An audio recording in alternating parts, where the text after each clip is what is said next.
out into the universe.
Hello, everyone. Hello. You're muted, Jamie.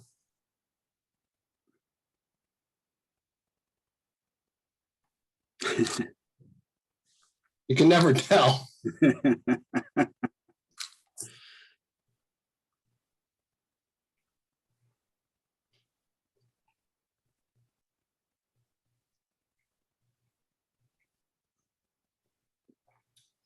Oh, Jay made it.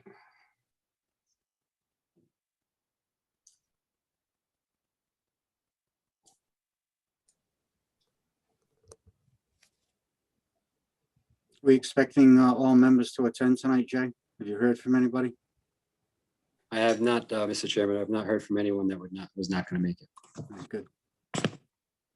So Brian, if you hand over hosting to Jay, Yeah, I was just looking for that. Where do I find that? I think if you right click on my name in the attendees list, Okay, then you got it. you can attend your other meeting. I'll be back. Thank you, Brian. All right. Thank you, Brian. thanks, Brian.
Hey, everybody. Hi, Susan. Hey, Sid. Aye. Hello. Evening, Susan.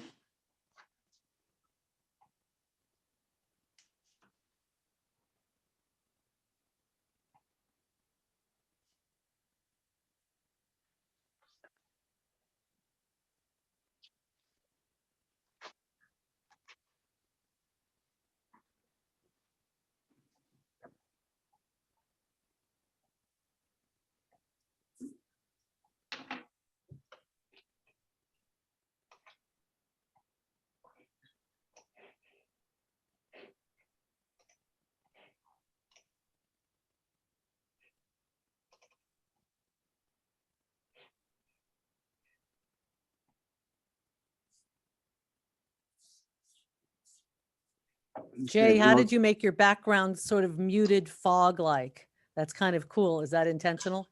That's a secret, Maria. That's the blur on the backgrounds. Us. It's a We all new, set to go, func- Jay? Yeah, yes, we are all set. And Maria, All it's right. under choose virtual background. It's Ah, it's I an haven't option. seen that one. new That's cool. function. Good evening, everyone. This is a regular meeting of the South Kingstown Planning Board. The date is Tuesday, April 27th, 2021. The time is 7 PM. First item on the agenda is call to order. Pam, will you take the roll, please? Yes, sir. Maria Mack, Here, Paul Jordan, Here. Susan Axelrod, Here, Peter DiStefano, Here. Joe Murphy, Here. Stephen DeMasi, Here. Pam Rubinoff. Here. Sorry, just joking. And we have Jamie Rabbit, Present. Jay Parker, Here, Brian Wagner, He stepped away to another meeting. He'll be back. okay, Rich Bourbonnais, Here. and Special Legal Counsel Amy Goines. here, Okay, all present and accounted for. Thank you. Next item on the agenda is approval of minutes, March 9th, 2021 work session, March 11th, 2021 special regular session, March 23rd, 2021, the regular session. And under administrative officers report, we had the recording of a minor subdivision for the Piedmont minor subdivision final approval. I would like to remove one item from the consent agenda first. Okay, It is the second one under D. It's the March 11th special regular session. I would request that we add the language that was made in the draft motion for the Matunic Beach Road condominiums, because that is a practice that we have followed in the past. And I think often when people do research, they look to the minutes to find information as it relates to the motion. okay, so you would like to alter the minutes to add the motion of approval? Is that, Yes, or we can wait for those to be corrected and then move forward with the remaining items on the consent agenda. okay, what's the best way to handle that, Amy? Remove that and hold that up to Yes. the next meeting when it's added? Okay, so with the removal of the March 11th minutes, can we Steve. move the rest of the, sorry, Steve. go ahead, Susan? Hi, I also had the same question about the March 9th minutes, which Okay. was the Curtis Corner, which also said, based on the draft motion as amended per tonight's discussion. And since I didn't take very good notes about exactly what that motion was, I'd like to have a copy of our final motion included in the minutes also. Again, we can do that. Thank you. So we'll pull March 11th and March, was it 9th, Susan, you said? Yes, please. Okay, so we'll pull those 2 minutes from the approval. We'll just approve March 23rd regular session and the administrative officers report. And I'll make that motion. We have a motion by Maria. Do we have a second? Second. Second by Paul. All those in favor? Aye. Say Aye. Bye. Motion passes unanimously. Mr. Chairman, just an administrative question. Sure. Perhaps for council. Since the only 2 items associated with the March 9th and March 11th minutes are the addition of the motion, would it be possible to act on those with the addition of the motion to those? Or That's what I would suggest. Actually, I would suggest you could approve them with a, condition directing staff to include the draft motions as discussed. So I'll make another motion then with the proviso that we make the recommended modifications to the minutes from March 9th and March 11th, 2021 work session and regular session minutes. Okay, so we have a motion from Maria. Second from Paul. Any discussion? Okay, all those in favor? Aye. Aye. Aye. Aye. Motion passes unanimously. All right, next item is a pre-application concept review of comprehensive permit for a major land development for the William Baker Homestead by Christopher DePola and Lindsay Cronenshield. Is the applicant with us tonight, Jay?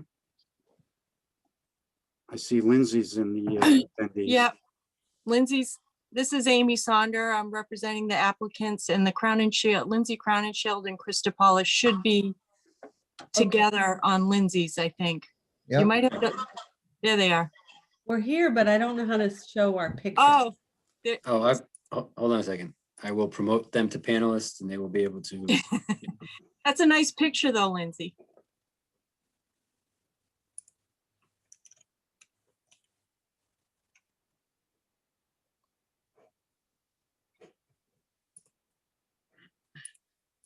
Okay, welcome.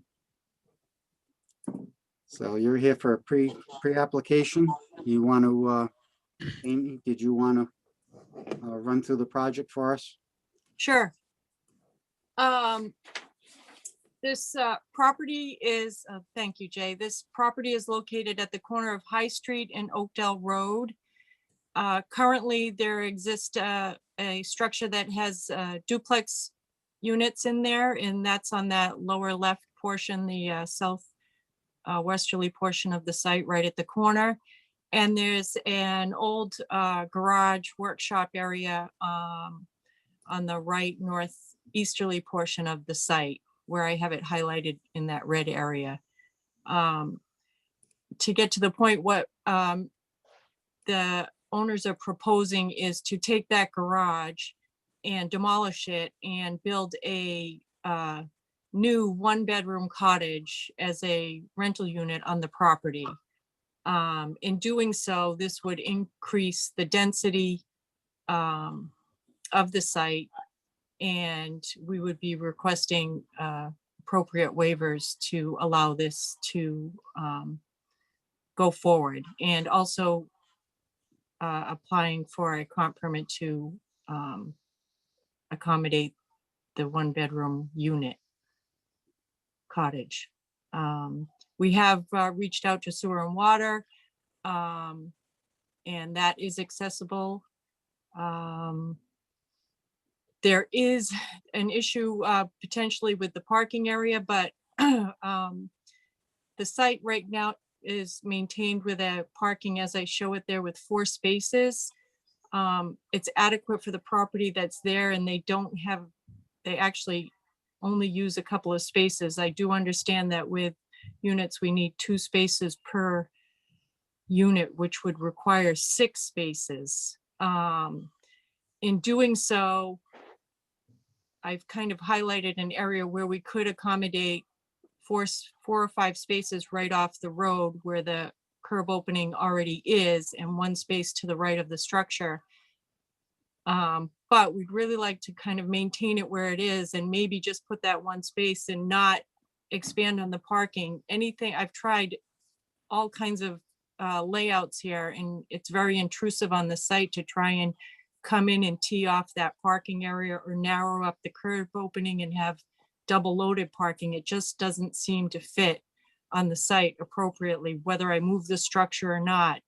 And it would also impose on the neighbors, I think, if you came in and took a quick right, you'd be putting your headlights right into existing structures. So although it's a wide curb opening on that street, it has been existing for many, many, many years. We'd like to maintain it as is. So that's one of the other issues here. Yeah, when I reviewed the project, that was my only concern, was the parking issue, but any other questions or comments from board members in review of this project? With the existing 4 parking spaces, what degree of separation is there between the southern portion of the space and the road itself?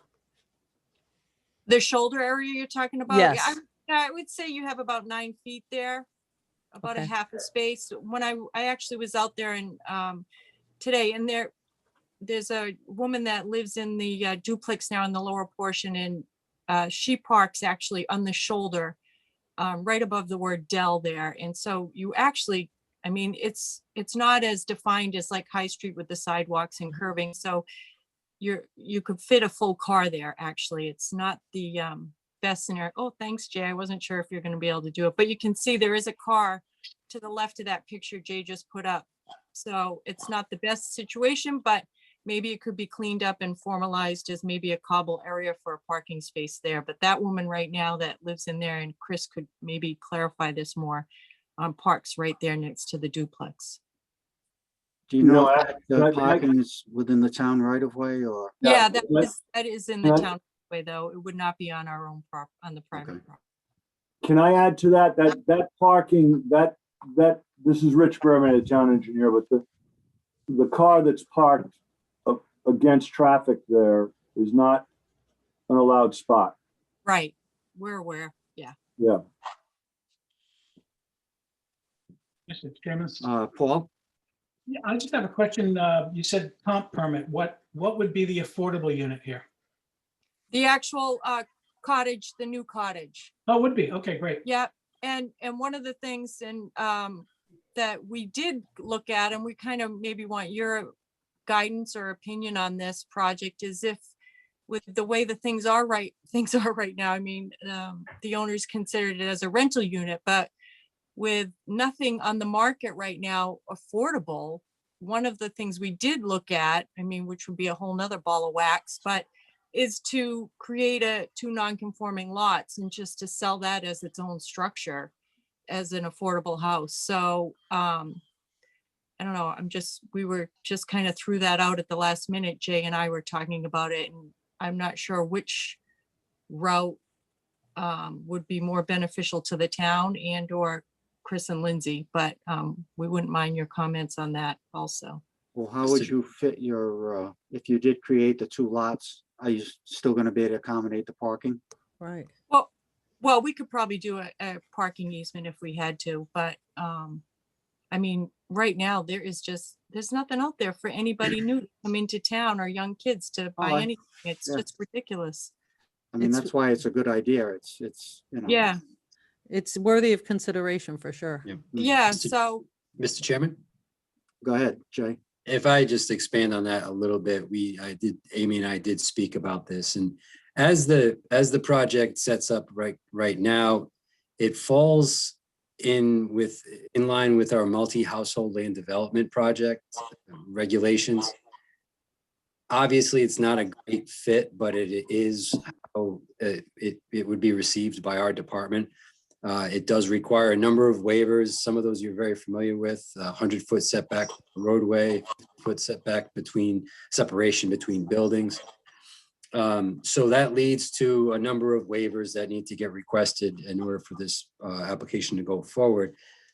If it were presented as a subdivision, depending on the configuration, the only real waiver would be for the lot area. Obviously, the parcel does not have nearly enough area to support all three units on it. And it would afford some flexibility to possibly move the location, the footprint of the proposed cottage to increase setbacks and what have you. But that subdivision scenario presents with lesser waivers than if it were to go forward as a multi-household as it's presented currently. So I just wanted to expand on that with the board, so the board And understands. that would still go forward as a low moderate income unit. Yes. yes. Yes. And it would certainly be nice if we could find a means by which we could accommodate this kind of infill without necessarily resorting to the comprehensive permit format. Oh, really? Okay. And also it might be beneficial to the applicant to have that low moderate income on a separate lot, so that at some point, if they want to sell the duplex, it's not tied into that and burdened by that 30-year or 99-year lease. Correct. Yes, you're right. Yep. And then if, This- oh, go ahead. Sorry, this is Susan. I have a quick question. Is this an accessory dwelling unit? No, No, No. Sorry, what's the difference? Is it because it's not physically attached to the other building, or is this not an accessory dwelling? So an accessory dwelling unit is allowed on a property that has a single family dwelling on it. The structure that's out front on High and Oak Street is a two-family. Yep. The 2-unit, so by nature, you could not define it as an accessory dwelling unit because accessory dwelling units are not allowed on properties with with 2 or more units on it. Huh, okay. Huh, thanks. And if you did create that secondary separate lot, you would want to be sure, as Ms. Sonder indicated, that there would be no issues moving forward with the parking. correct. Mr. Chairman, Jamie Rabbit, Planning Director, just to expand upon what Jay discussed. Jay and I did have a conversation, which I think a little bit was shared with the applicant's representative, about potentially having both lots work independent of each other. You also have the opportunity for both of them to play more like single-family units if they're independent, and perhaps even splitting the parking, that you would, again, potentially have the house, which would be able to have a much more friendly cottage footprint with parking for the single family, and then the duplex needing to add 4 spaces without having 6 spaces up front along the road, which will play more like a multi-family home complex in a single family neighborhood. I have a couple of sketches that I worked up, but again, I think you have some opportunities.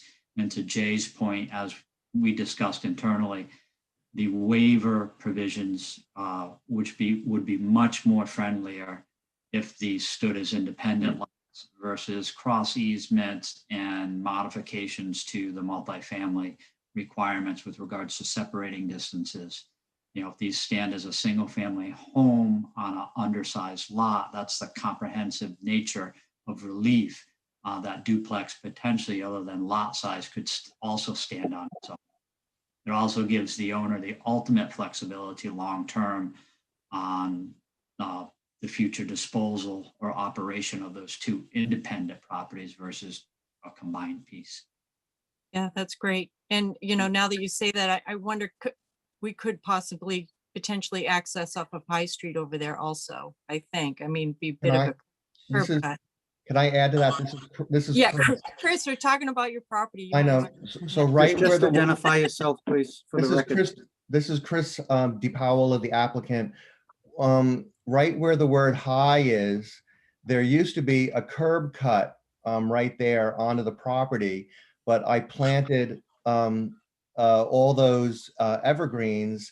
And when they put the new road in, when they redid High Street several years ago, they didn't put that curb cut in because it really, it was obviously not being used. But there is space there. I'm always reluctant to back out onto High Street, but there is space there to do it. Okay. Well, it looks like you have a favorable opinion to move forward on this project from the planning board. I mean, Yeah. we're Okay. anxious Steve, to I have a have couple more questions. LMI units. So, Steve, I have a couple questions. go ahead, Joe. How many bedrooms are there in each of the dwelling units in the existing property? Yeah, great. You guys go. How many bedrooms? Is that the question? Yeah, in each of the units. In the downstairs, there's 2 bedrooms, and in the upstairs, there's 3 bedrooms. Okay. And then also I see that I was a little confused on the setback waivers. It was mentioned in the rear yard as 6 feet, and I see the 6 feet behind the cottage. The front yard said it's proposed 107, so it seems like you're maybe measuring that in perpendicular versus to Dell Street. But the 6 foot, have you had any discussions with the folks behind you, Huntley, relative to Yeah. the project? I have, and she's very supportive. Erica is supportive of it.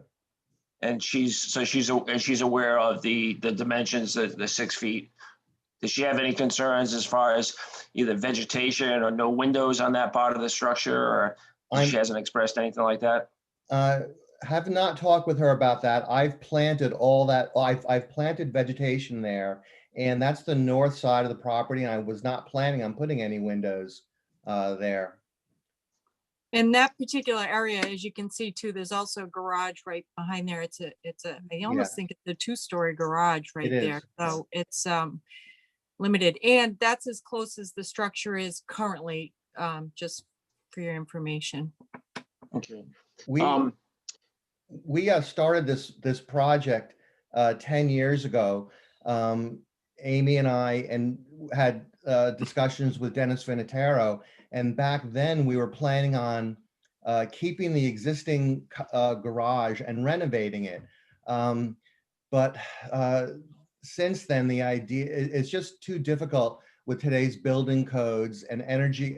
The goal is to make this a small, energy efficient, living space, and it just makes more sense now to knock it down and build a full basement and a small cottage on it, and make it energy efficient for that space. So, Steve, overall, I'm supportive of the project and support of creating the additional LMI unit, but I do have a couple concerns. One of those is with the front structure having 5 bedrooms and then one additional structure with another bedroom. That's a total of 6 bedrooms. So I think that's a little inconsistent with 4 parking places. I mean, typically we would want to see a parking place per bedroom unit. Yeah, Typically, I would agree that they need at least 6, the way it's set up right now. yeah. And typically the LMI units needs to be compatible in size. And the 1 bedroom versus the 3 bedrooms. I realize that that's kind of difficult because I wouldn't want to push the cottage to be a larger structure since it's already on a non-conforming, legal non-conforming lot. But typically we'd be pushing for the LMI unit to have the same number of bedrooms as the market rate. I have a little concern with the 6 foot. I'd be interested when you actually come on hearing from Erica Huntley if she has any concerns, and possibly if she does have concerns, maybe looking for that to be pushed a little further away from that property line, and vegetation, if there's any more vegetation, and possibility of no windows on that. I probably am a little, I think I'm opposed to, or a little different than what the other board expressed relative to a separate lot. I would be concerned in breaking this as a separate lot. I'd be concerned about, that's not something that we've had a lot of discussions with the board when we talk about those possibilities and how that would affect the rest of the town and how that would affect other zoning districts. We'd be creating 2 non-conforming lots, only one which would be the LMI and the other one which is market rate, and we'd be creating non-conforming for that too. So I'm opposed to that. I'd rather see the existing, the way you have it drawn out with those concerns that I just addressed. That's my. Yep. Any other comments from board members? On the plan, you show adjacent to the cottage, you show the bulkhead and then you show a shower. That's not an existing shower. That's something you're putting in, or what is that? Proposing an outside shower. Oh.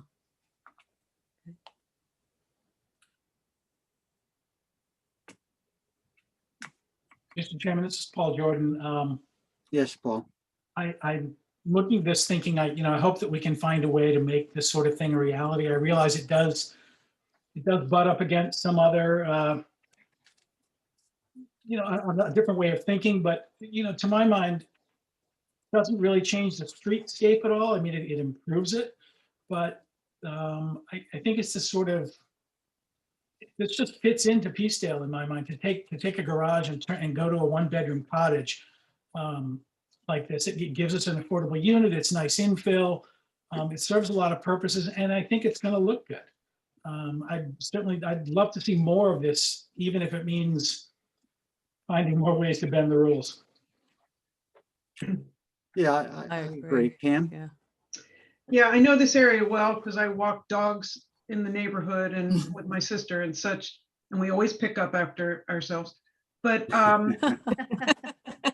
I think it's great because as opposed to seeing some of these huge properties that are in the neighborhood that seem to be out of character, this smaller one seems to be like it could be much more in character. And I would hope that the architecture, although we do not have control over that, would be more consistent with the adjacent units, with the adjacent houses, just be somewhat. But in any case, I do think that it would be a great addition. And I agree with Paul that, you know, the infill like this is really a great opportunity if it could all come together appropriately. And if the current neighbors at least feel that this is workable with them. Okay, thank you. I think also in favor of this particular plan is that it's a 1-bedroom cottage. Mhm. And when was the last time we've seen a 1-bedroom cottage? Right? Yeah, Yeah, exactly. Yep.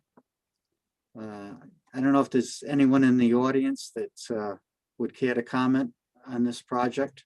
If so, please raise your hand. Okay, I don't see any hands raised, so So, Mr. Chairman, go ahead, Susan. I absolutely love this project. And when I read it, I thought this is like, I think, the perfect thing for this neighborhood, especially since it's an existing footprint and it won't require cutting trees and, you know, disturbing the land too much. I also actually like the idea that it's a rental unit because I think that for the opportunity for a single person or a couple to be able to rent a little cottage in town that doesn't exist for people. So selling it's great, but you know, folks need to come up with that good down payment. Having a 1-bedroom cottage for rent would be, I think, a great benefit for the town. Yep.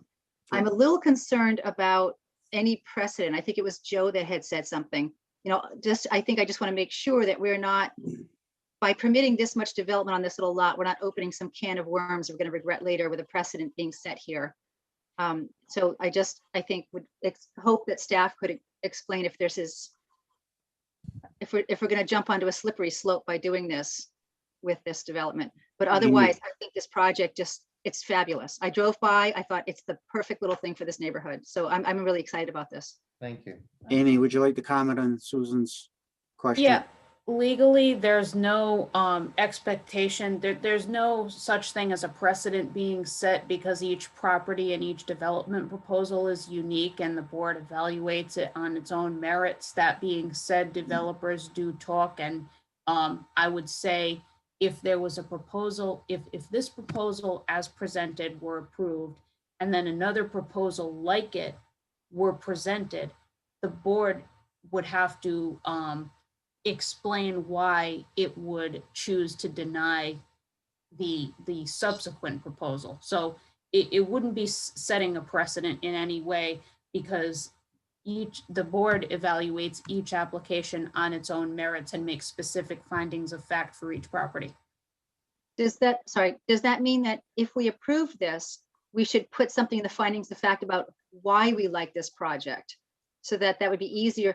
For example, the fact that it's on an existing footprint, if we stated that now, that could give us rationale later to not approve something. You know what I'm saying? Like, do we need to specifically say why we like this? Specific findings are always advisable.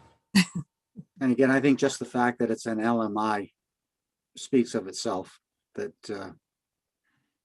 why this would be easy for the board to move along. And I think Susan's point is well taken, describing and defining the characteristics of the site and what makes this a good fit is a good idea. Okay, so noted. Amy, you have comments, so Yes. we hope to see you back soon. Yeah, thank you very much. I appreciate everybody's comments. Thank you. Thank you very much. Thank for you, your- Lindsay and Chris. Mr. Chairman, Go ahead, Jay. I believe you Oh. did have a request to combine master and preliminary. Yes, thank you. Okay. Yeah, thanks, Jay. I don't Whichever- have a problem with that and would be Yeah. happy to make that motion if board members feel the same way. I concur. All right, so Maria's making a motion to combine the hearings. Do we have a second? Second, Second from Pam. Any discussion? Pam, will you take the roll, please? sure. Pam Rubinoff, aye. Stephen Demasi, Aye. Joe Murphy, Aye. Peter DiStefano, Aye. Susan Axelrod, Aye. Paul Jordan, Aye. and Maria Mack. Aye. Okay, motion passes unanimously. Great. All right. Thank you, everybody. Thank Okay, you. we'll see you soon. Thank you. All right, next item on our agenda is Development Plan Review Advisory to Zoning for 1860 Kingstown Road.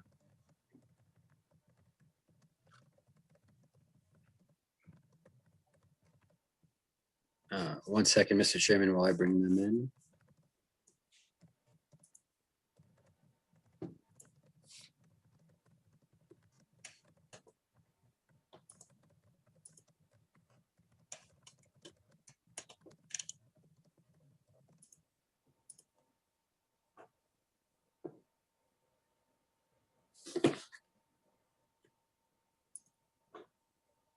Okay, gentlemen. Who's the lead on the project? Good evening, Mr. Chairman, honorable members of the South Kingston Zoning Board, Planning Board. For the record, Attorney K. Joseph Shikachi representing the applicant. With me tonight is the project engineer, Matt, as well. We're happy to be here. This is, I think, the third or fourth hearing we've had. And just to refresh the board's memory, we originally came before you over a year ago, before COVID, and had a negative recommendation, went to the zoning board, was denied. Issue had to do with parking, spacing, lots of stuff. So we then went out and purchased the property next door, incorporated a new design.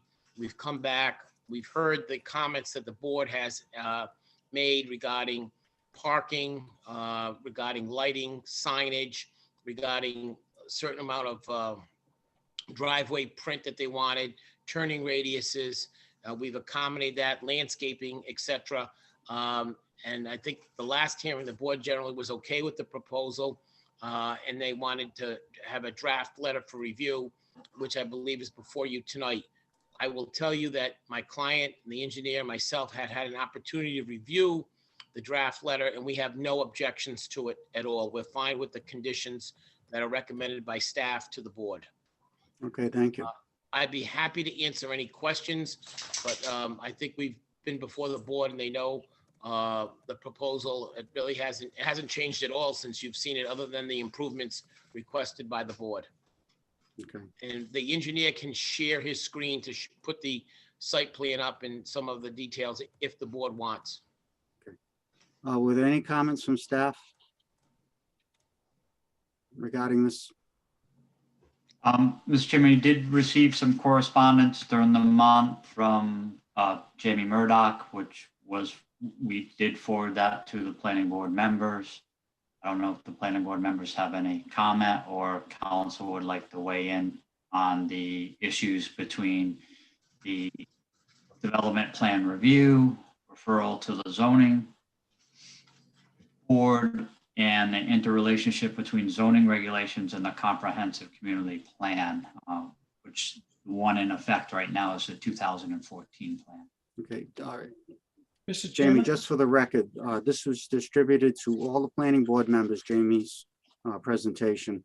And that was also made available to the public on the agenda as well? Or just planning board members? Planning board members, Mr. Chairman. Okay. Thank you. Amy, did you have any comments at this point? Sure, this is Amy Goins, legal counsel. As the board is aware, the use proposed here is permitted by special use permit, so the zoning board is the ultimate permitting authority on this one. You are conducting advisory development plan review as required by the zoning ordinance. Finding of consistency with the comprehensive plan is a finding that the planning board either makes or doesn't make based on the recommendations of staff and any experts and lay testimony that may be presented to the board on each side. So it's the board's job to weigh the evidence before it, weigh any expert testimony versus lay testimony, and make that ultimate determination. When you have an opinion from staff, the board is obviously, doesn't have to take that at face value. The board makes its own findings. In some cases, the board adopts staff findings. In some cases, the board rejects staff findings.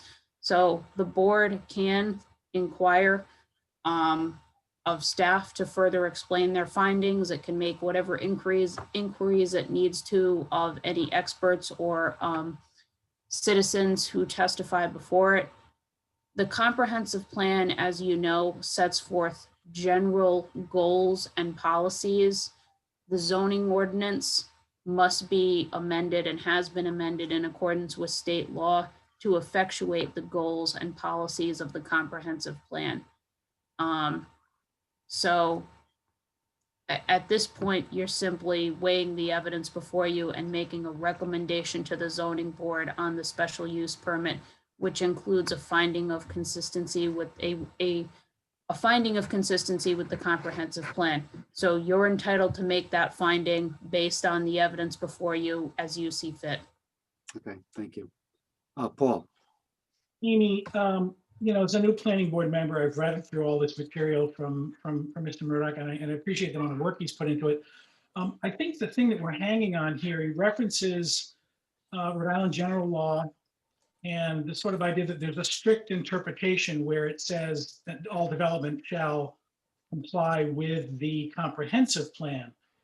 And, being new, I called Kevin Nelson at Statewide Planning today, who's an expert on these things, and I talked to him about it. And he explained to me, I think what you've explained several times, that although the law says that, it's been taken a little less, it hasn't been taken so strictly. There's wiggle room there, I guess, in court cases. And I don't know if you can address that or not. I mean, that was the sort of understanding that the law says one thing, but what it means is something a little bit different.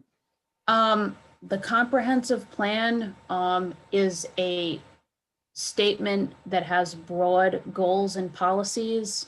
I've been told that it's like the Bible in that you can find something in there to support either side or any point you might make, right? There's, promoting economic development. There's preserving natural resources. Many times development, it's a balancing of interests, right? So in the end, you're evaluating the evidence, you're evaluating the development proposal, and you're sitting in an advisory role. It's the zoning board who's going to make the ultimate determination on comprehensive plan consistency. As you know, in the hierarchy of evidence, where you have unrebutted expert testimony, you should follow that expert testimony unless you have a specific reason to reject it. There is an expertise to land use planning, right? There's an AICP certification. Your staff has that. I believe, and it has been before the board a few times. I may be mistaken. I thought there was a land use expert on this project. There may not be. Yes. Okay. Thank you for. Memento submitted a report, and he Yes. has those certifications that you mentioned, Council. Yeah. So that's something the board should consider when you're evaluating the evidence before you. Citizens are obviously entitled to express their opinion on comprehensive plan consistency. At the end of the day, if you have an expert recommendation and you also have a draft motion from staff, you should consider that. doesn't mean someone can't express a contrary opinion. You know, reasonable minds can certainly differ on whether something is consistent with the comprehensive plan. That's why in cases where, you know, appeals are taken to the Superior Court where comprehensive plan consistency is the only legal issue, it's extremely rare that a reviewing court would reverse a local determination on that issue, because there's deference owed to the decision makers who know the comprehensive plan of their community better than the court does. So the short answer is the comprehensive plan is a broad regulatory guidance document. The zoning ordinance sets forth the rules as determined by the council for what uses are appropriate in certain areas, uses and dimensional requirements. And it's, you know, the zoning ordinance, it sits just below the comprehensive plan in the hierarchy of local rules. And just one more question to follow up on that. So my understanding is because it's a special management district, we have this extra layer of review before the planning board. If it weren't special management district, it would go straight to zoning? Yeah, it would go straight to zoning unless it fell with it. The SMD states that any new use or significant expansions of existing use shall be subject to development plan review, and there's specific development standards. There's also a general section in the zoning ordinance that sets forth what uses are subject to development plan review. So the answer is it may or may not, in the absence of an SMD, it may or may not be required to receive DPR review and approval. Thank you. Any other questions from board members? Okay. Any comments from the applicant? If not, I'll ask the audience, the attendees, if there's any questions, please raise your hand.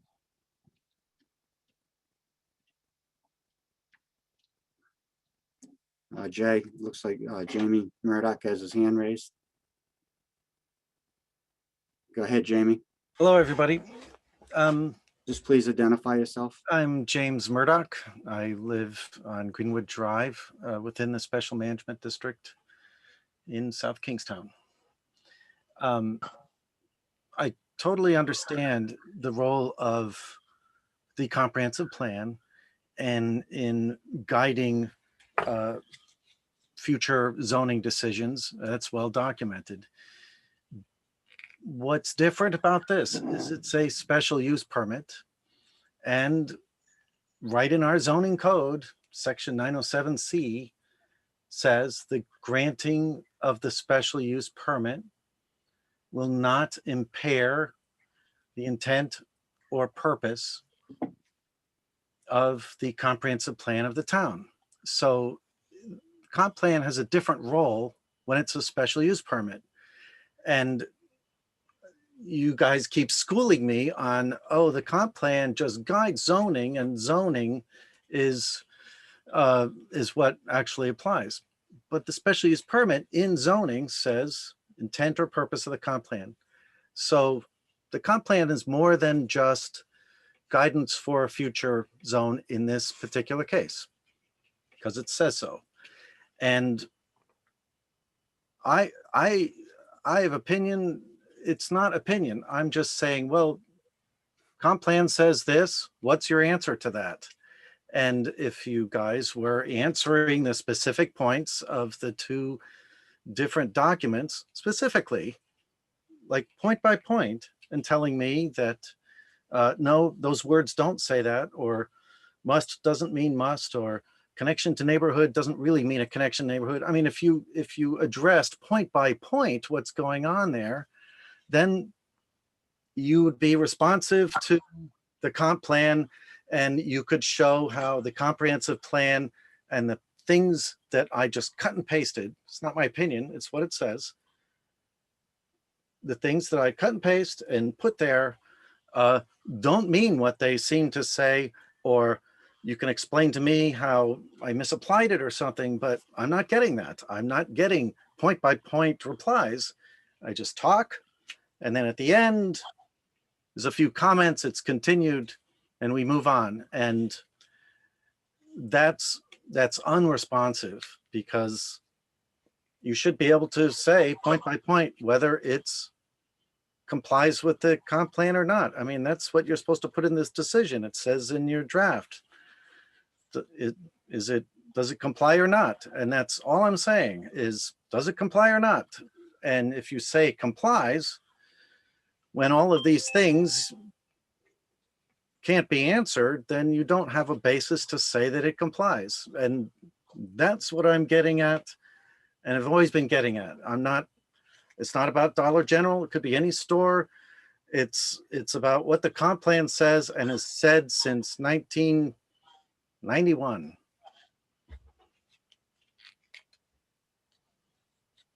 Okay, Steve, could I ask a question? go ahead, Mary. Mr. Murdoch, I think the board appreciates the effort that you've put into this. You have sent us several documents, have spoken at length. And I know that one specific area that you referred to at the previous meeting related to connections between this lot and other lots within the SMD. I think we had a brief discussion about property ownership and restrictions that might or limitations that might exist because adjacent property owners could not simply be expected to make a connection to this parcel. Could you give us a little bit more information on your other concerns with regard to the way that you feel this might not fit within the special management district for Route 108 and the comprehensive plan? Just so we have a better understanding of your concerns. We've tried to be very thorough with this application, as you know. Well, connection to Rolling Acres is blocked because there are homes there. And after my microphone was muted in the last meeting, I was told that, you know, it's not appropriate to force an applicant to make changes on someone else's property. I totally understand that. In fact, in this particular applicant was denied before because the plan was too tight, and they acquired the adjacent property so that they have more space to put it. That was their solution. The board didn't tell them to acquire the adjacent property. They decided to do that. If the board finds that the comp plan goal of bicycle and walking path to adjacent neighborhoods actually says what it says is needed, and then all you have to do is say it doesn't comply with that. The applicant could solve their problem any way they like. They could move to a new spot. They could buy one of the houses. They could buy an adjacent house, put the connection in, carve out a right of way, and then sell the house again. And then that's a pathway where they could meet what the comp plan says. So in that case, they would own the property just like they bought the adjacent lot and could get it. You know, Jamie, if this property, we've had properties along South Road that have abutted or been the bike path. So we have made the applicants make a connection to that bike path. This property doesn't abut the bike path, and it's on a major thoroughfare where, as you heard at the last meeting, the applicant's engineer and our engineer both said that, DOT is not going to grant a crosswalk on a major thoroughfare like that. So, we're looking at, the owner has property rights. This special management area defines what's allowed in there, and that's what they're asking for. And again, it may be a hardship that they can't provide walking paths to the neighborhoods, but again, then we can't make them buy properties to put a path in. I mean, that's an undue burden on the applicant. You can't make them buy properties. You can just say it does not comply with this provision of the But comp again, plan. we don't have a zoning ordinance that says they have to buy property to make a connecting path. I'm not The comp plan only suggests and asks that we, if we can, that we make these connections. If we can, it doesn't say that. The point's in the comp goal. plan. It's a vision and it's a goal. If you can, it suggests that you make these connections to make them more walkable. But if it's not feasible, it doesn't mean the property's worthless. Paul, you had your hand up? Thank you, Mr. Chairman. I just have a question for staff. I don't know if it's a reasonable request or not. To maybe just briefly discuss how this does comply with the comp plan. I mean, to my mind, when I look at that stretch of 108, this is an improvement. That may not be a popular opinion. I mean, I look at what's up and down the street, it's a hodgepodge. We have done a lot of work with the applicant here to try and make this fit. They've done, work on the lighting design to minimize spillover into the neighborhood. But I think it's not an unreasonable question to say, okay, we're saying this fits with the comp plan in what way? And I'm certainly not anywhere near qualified to answer that question. Well, it's designated on the land use map that it's an allowable use in that special management district by special use permit. Go ahead, Jamie. Again, Jamie Rabbit, Planning Director, just flying from 10,000 feet in an attempt to address Mr. Jordan's question. The 2014 Comprehensive Community Plan is a 445-page document. And to Amy's point earlier, it gives broad guidance to the community as it develops land use policies. The primary land use policy that this board's instrument is the zoning regulations and then your land use and subdivision regulations. In the 2014 plan, there's a specific section, it's actually a paragraph with 3 bullets that deals with the Kingstown Road Special Management District, primarily between URI and Route 1. And there's kind of 3 primary goals there, and that's to establish in land use development policies. That's developing policies that get into your zoning regulations. It's to provide for a basis for these regulations, and it's to guide private land use decisions affecting property within the district. So if you when this plan was adopted, the regulatory effects of the plan are contained in your zoning regulations, which are contained in section 604. That section deals with the Kingston Road Special Management District. And to the applicant's credit, and I believe their counsel asked this question at a previous hearing, Mr. Rabbit, can you point to a section of the regulations that gives specific architectural standards? And the answer to that question was no, there are no specific architectural standards. However, there is a relationship to articulation to have the property meet with the intent of a village design and village aspect as it's correlated in a 445-page document. That being said, there's also language in there that says it should be compatible with the properties it's adjacent to. So the question is do you want a development that's before you with architectural standards that are far beyond the regulatory requirements in your regulation? Although Ed Pimentel agrees with me, there is an interrelationship between community character and architectural articulation in the community versus specific standards. But what is the adjacent neighborhood? A used auto job lot with no landscaping or pedestrian access along 108, a gas station and mixed use commercial that's just to the north of that, a tractor dealership north of that, none of which have any landscaping, most of which, I shouldn't say any, most of which don't have modern landscape standards associated with their frontage, don't have pedestrian access, and neither one of those businesses has linkage to any bicycle or pedestrian access to the surrounding community. So the planning board's trying to do that. The 445-page document also speaks very specifically about economic development and the ability to allow certain types of growth that may be considered compatible within the community as it relates to scale.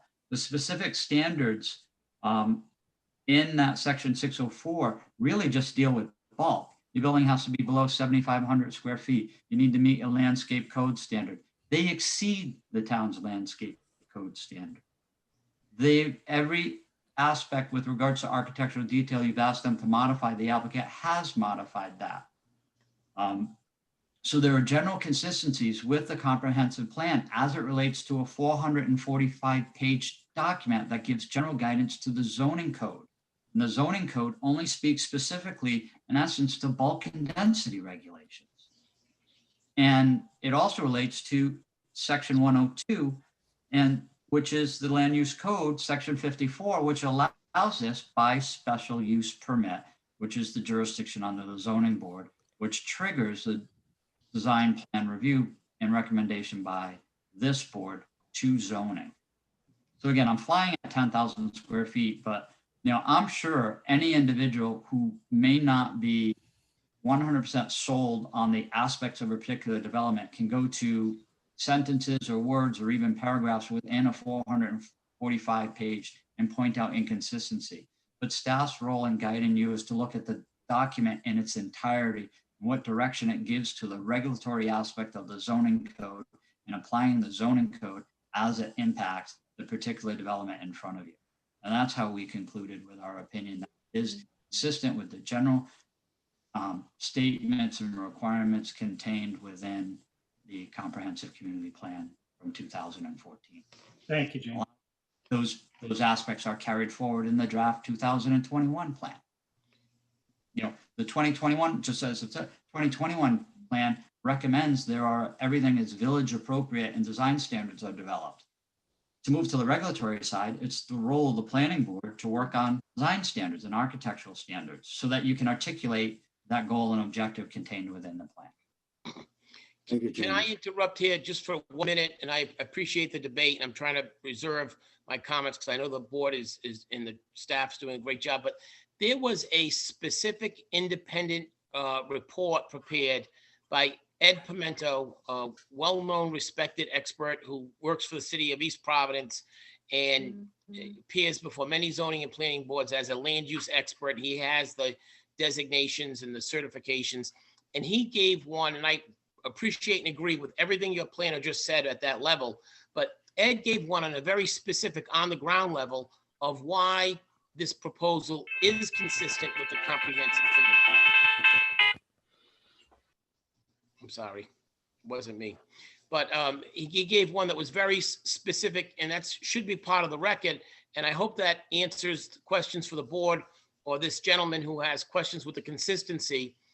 In between, I think the first and the second hearing, and before the third one, we retained an expert who has never been involved with us before on this project to prepare a report and do an analysis, and it should be submitted as part of the record. Okay, thank you, Joe. Okay, I'd like to reply to that. His report did not answer the points that the comp plan makes. It talked about a lot of things. If he did, that would make sense. Let's just, how about page 4? Just answer one. Just pick one. Page 4 of last month's presentation. If you could bring that up so that we can all look at it.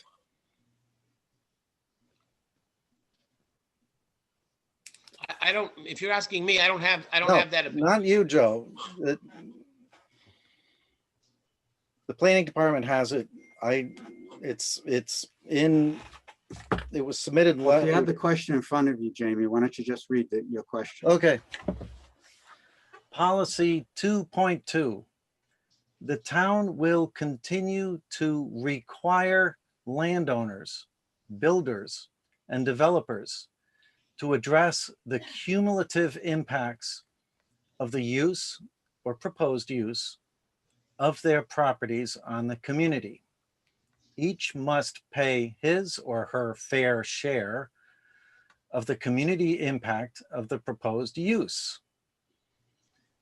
Pedestrian, then it names some examples of community impact, including pedestrian access and connectivity, provision of bicycle amenities, and support of infrastructure improvements required and required town services. The town, in implementation, the town shall amend regulations and development review decision criteria to incorporate design standards for infrastructure improvements regarding pedestrian and bicycle circulation for both on-site facilities, connections, and adjoining neighborhoods and villages. Now, Jamie Rabbit just described the neighborhood as the adjacent buildings on the street. My page 4 of that thing that you guys have had since the last meeting shows a radius around that, 115 family homes in Rolling Acres, 31 family homes in Birchwood. I mean, these are the actual shoppers of Dollar General. And to call the surrounding neighborhood the adjacent businesses of the special management district that was created to prevent expansion of that district, to prevent expansion of strip commercial growth, which this is misleading. Well, it's further expansion, Jamie. That land use map is designated, and these are allowed uses within that designated No, area. it's not allowed use. It's Oh. special. It's special. It's Special an use allowed permit. use once it goes to the zoning board and they review it. But the applicant is allowed to make that application. Yeah. You know, it's on the land use map. The applicant, I have no problem with the applicant. Okay, so Applicant's it's gonna doing be what he the does. zoning board that's gonna hear the special use permit. You know, like Jamie said, the planning board is looking at the development plan review for the proposed development of this retail site. I don't understand how we have a comprehensive plan that makes statements, and you have a draft motion that says it complies with the comprehensive plan when it doesn't. I mean, I've made, in 2 presentations, I've made multiple points. All of your response is 10,000 foot or high end, or we want it there, or I think it fits. I don't want that. The town doesn't want that. The comp plan makes certain statements, and look at those statements. You don't have to read 400 pages. I did that. Just read what I gave you, because I pointed out what's in conflict, and all you need to do is read those statements, which are cut and paste from the comp plan, and tell yourself, tell the citizens of the town why those are or are not consistent with the plan in front of you. And then you can make a statement of this plan is consistent or not consistent with the comp plan. That's all it's asking for. Is it consistent or not consistent? If it isn't consistent, tell the zoning board that, let them do something with it. If it's consistent, show the town that you really know it's consistent and that all these things that I pointed out are actually not what they say. You haven't done that. Nobody's done that. Jamie, I don't think whatever answer we give you, you're satisfied with. Just give me an answer We've on had the traffic point. engineers in here explaining the road situation. You're not gonna get your crosswalks, and we're not gonna go across private property to connect pathways. And you don't accept that answer, and you keep No. coming back. I don't accept you saying that this plan complies with the comprehensive plan when it doesn't. That's all. It complies or it doesn't. That's what the draft decision says. And if you say it complies, then that means the truth is the comp plan wanted this type of growth, but that's not what the comp plan says, point by point. Could I just add a couple of comments? I think I understand where Mr. Murdoch is coming from, but Jamie alluded to something that we often hear from citizens in the community with regard to the comprehensive plan. And that is that you can look even just within the land use section of the comprehensive plan, which has much good language, very high quality goals and objectives and policies contained therein. But you can take bits and pieces out of that comprehensive plan. You can take goals and objectives, and you can say this is contained within the comprehensive plan. Therefore, it is in compliance with the comprehensive plan. You could also take other language that seemingly for a specific project doesn't necessarily seem to fit. I think we all recognize that it's a broad document, that it's an ordinance. And as Amy referred to, it works in concert with the zoning ordinance. When you mentioned cumulative impact, that's a very important issue, but it's not something that I think we can pin down to one particular project. In fact, we have added this general area to our work plan for this year because there is so much interest and development going on with the potential addition of a high school. We understand that it's a major corridor to and from the university, but we can't necessarily point at, I don't want to use the term the last guy in because that's not appropriate here, but we can't necessarily point to one specific project and say, well, you know, you're not addressing cumulative impact. I think that this board, and I have said this in the past, needs to address the area as a whole and look at how we can make those better connections, better pedestrian access, better bicycle access, look at the transportation and circulation issues that are present in the area. But unfortunately, that's not something we're going to solve with one specific project. I know it's not what you want to hear, but you know, we have to look at the big picture. I don't care. I'm going with the words. The town will continue to require landowners, builders, and developers to address cumulative impacts of the use or proposed use of their properties. Each must pay his or her fair share of the community impact. It says it there. It's not my opinion. Our legal representative would like to make a comment, I believe. I really think we've beaten the point to death, and I don't think there's more that can be said about it by any party involved. By me, by the board, by Mr. Murdoch, by the applicant. I think at this point, we're ready to, my advice is that we move on from this because it's clear there's going to be no agreement. Okay, thank you. All right, Jay, I do see Alex has a hand raised.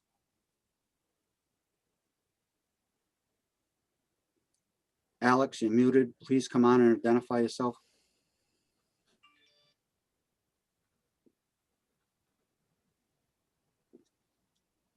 Hello, can you hear me? Yes, we can. You can hear me? Yes, we can. Oh, I'm sorry, because I got no visual. I'm not too good at this. I got the, We can hear you though. We just can't see you. Is this which Alex fine. Petrucci? yes, it is. Okay, did you want to comment on this project? No, not at this time. I'm sorry, I just. Okay, all right, you had your hand up. All right, thank you. All right, I don't see any other hands raised. What's the board's pleasure on this? I think Susan had a question. I have a Oh, I'm question. sorry. Go ahead, Hi, Sue. sorry, no, it's okay. I have a question, I think for staff. I also find conflict between this project and our comp plan. And specifically, it's the language in our Kingston Road Special Management District to prevent the formation of a linear commercial strip. Can someone explain to me why this isn't a continuation of a commercial linear strip? If our goal is to move away from that, for the whole time we've talked about this project, I see this as a continuation of a commercial linear strip, which is something we created the special management district to hopefully avoid becoming like Route 1 through North Kingstown, which is just one after the next after the next. So with the gas station and a used car lot and all the tractor store, how is this not a continuation of a commercial linear strip, which I think is inconsistent with the comp plan? Mr. Chairman, Jamie Rabbit, Planning Director. Susan, you make a good point. I'll attempt to try and articulate that with regards to a discussion. You're right, there is reference to linear strip. In that, it also makes recommendations to modify the regulations. So in essence, you have less of that. And in the regulations within the district, there's specific language that doesn't, in essence, prohibit that because it's still in the MU zone. It's still an allowed use via special use. But there are provisions within the regulations that push you away from the traditional linear strip where parking's in front of the building, where there isn't landscaping, where the signage is highway orientated. So the regulations, again, don't allow parking in the front yard, in front of a building. It has to be to the side. The entire front yard has to be landscaped. So there's a discussion about that linear nature. I don't think the regulations, that with the words of the comprehensive community plan, there would perhaps be expectations that the true design guidelines would have developed out of that language. There was a good attempt at modifying that traditional strip development by modifying code requirements of parking on the side or behind the building, landscape in front of the building, sidewalks connecting streets to buildings. There's a standard that you're only supposed to have one sign on the property, whether it be on the building or on the street. There aren't supposed to be three. That's a zoning board issue. We've modified our language in the draft motion to try and clarify that, that it's either a sign on the building and actually the style size of that sign. And then if it's a sign on the street, the stylistic aspects of that sign. So again, there's language calling it linear strip, but the actual zoning code, in my opinion, didn't go to the length to either prohibit or put enough regulatory strength to not potentially classify this as something like a linear strip development. It's pushing you away from that, but it didn't go to the true design guidelines that would eliminate it. And if you would have eliminated it, you wouldn't allow single use retail development, because any single use of a property is an exacerbation of any linear type development along a corridor. And the regulations don't say that's prohibited. They allow it, but they added provisions to make it look perhaps less like it, right? So if you look at this corridor, and I mentioned the auto dealership, and then the gas station, and the John Deere dealership or the tractor dealership to the north. Again, as they interrelate with surrounding residential property, a new modern code would potentially make those less like traditional strip commercial. But if you add that, to Maria's point, if you add up those 5 different uses, they're linear in nature. The regulations are attempting to allow it, but in essence, try and make it look less like that 1960, 1970 auto-driven, paved to the curb, multiple signage, no landscaping, all parking in front of the building. But you don't have those true traditional form-based code design, architectural design guidelines. You don't have an architectural design review board. So again, the regs go, one step in the right direction. They just didn't take that second or third or fourth step. And you are, as a planning board, contemplating those second, third, and fourth steps. But even contemplating those second, third, and fourth steps with architectural design guidelines, beefed up landscape codes, interrelationships to pedestrian and bicycle movements, on the individual nature, it still won't prevent individual properties to be developed by the use code allowed. So you could have a doctor's office on a standalone piece of property with its own driveway and its own parking lot next to a bank with its own driveway and its own parking lot. The intent is to make it look less like that and potentially allow interrelationships or communication between the two, either pedestrian-wise, vehicular-wise, or bike-wise. But the regs took a step in the direction that the comprehensive community plan steered them in. To me, it just didn't take step 2, step 3, step 4. And there are a lot of reasons why that doesn't occur. I hope that's an attempt to answer the question. not being involved in the original authorship of that actual standard. So I again, think so. it's linear in nature by property ownership. But it is the, I think there's only one more property south that's within the district, and then it switches. And again, if you need me to try and explain a different way or expand upon that, please ask me. Okay, so if we took the exact design we have right now for this store and replicated it 10 times in a row up Route 108 and replaced the car dealership and the gas station and just had this store 10 times up the road, would that be acceptable to us? And would we not call that, would that not be undesirable for us? You know what I'm saying? Parking on the side, not in front. A little landscaping out front, is that acceptable to us? And that's a question for the planning board, but I don't think the zoning regulations prohibit that. I mean, the first thing you'd have to do is, if you don't want it, you'd have to change the land use map, but you have existing uses there. And that land use map for this district was created to contain it, to contain the spread. But this land use map specifically says to prevent the formation of linear commercial strip. So at some point, we recognized that that was a threat to this stretch of roadway. So this is like the first application since we passed this Kingstown Road Special Management Area, and we're just going to approve it. Like, I mean, we created this because we saw a threat, and now we are caving to the first threat that comes down the road. I think that's my. Well, I think like Jamie said, we've had new regulations. We're bringing the building to the street. We're making them landscape it and put the parking to the side and the back, which is a vast improvement to the gas station or the pizza facility or the John Deere or the automotive sales.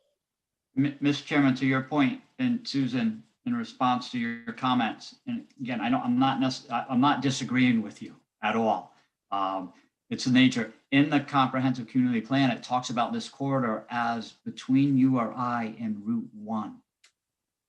We're looking at it as a small aspect associated with it. And I think what really the comprehensive community plan is, make every effort possible as a planning board, working in conjunction with town council, to not allow from Route 1 all the way to URI turn into something different than these little nodes or pockets of commercial development, to not rezone that entire corridor, that arterial street, into some type of commercial.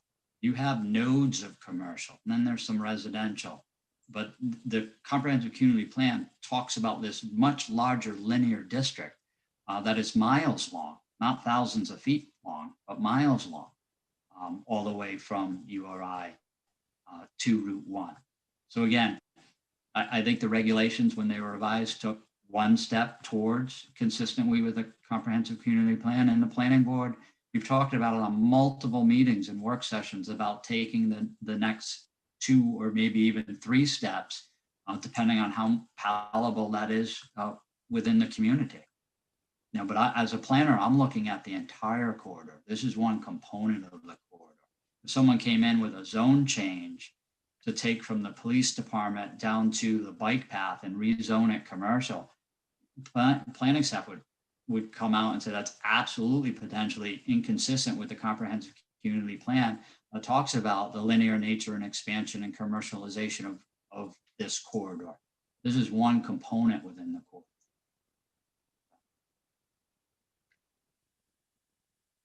Okay. Any other board members have a comment or question? Well, staff has prepared a motion for us. What's the pleasure of the board? I have one suggestion. And Jamie, perhaps, since you have an excellent understanding of this particular application and the Kingstown Road Special Management District, I think it would be important, albeit we are advisory to the zoning board in this instance, to add language in the findings of fact that acknowledge the fact that the 108 corridor as it relates to volume and flow is a unique situation due to the URI traffic patterns and timing. And as board members know, I've had several conversations with the consultants that have done the traffic study. But I think it's worth noting that this project and this property is along that corridor, and just an acknowledgement of the volume and the special conditions related to the 108 corridor. Jamie, I don't know if you might Like- have some appropriate language that we could make reference to. I can go along with something along that line, Maria. I mean, you're pointing out the obvious, so there's nothing wrong with that. Right. We have no objection to that as well.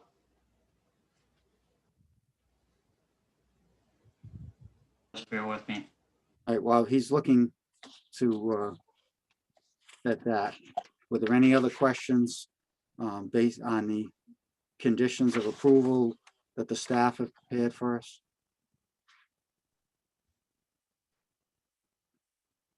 Mr. Chairman, Alex has his hand raised again. I want to just check to make sure he does not have a question. All right, you want to bring him in? Alex? You have your hand raised again and you're muted.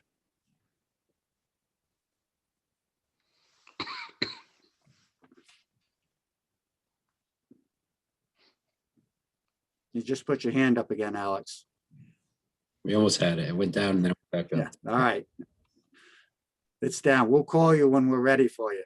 So, Mr. Chairman, again, listening to some of the discussion tonight, as well as over the last hearings, and understanding the discussion, suggested language, and again, feel free to edit, provide input, that Route 108 is a unique corridor as it relates to the applicant's traffic analysis. And it should be noted that the analysis was undertaken during a COVID-19 pandemic, and there could be a slight variation to the analysis that remains in a post-COVID-19 world. Again, it's to Maria's point, the analysis was done in the middle of a pandemic.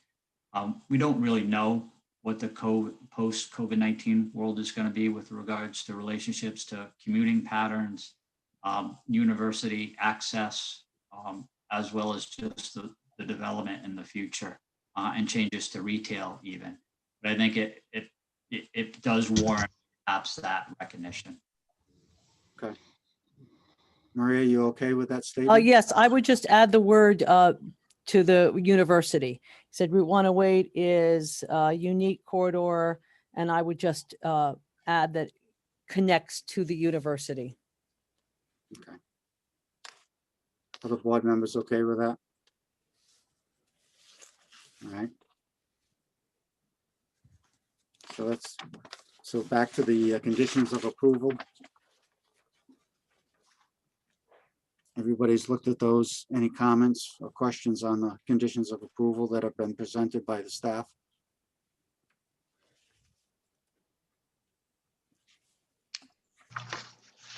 If not, I'll entertain a motion. I'll make the motion.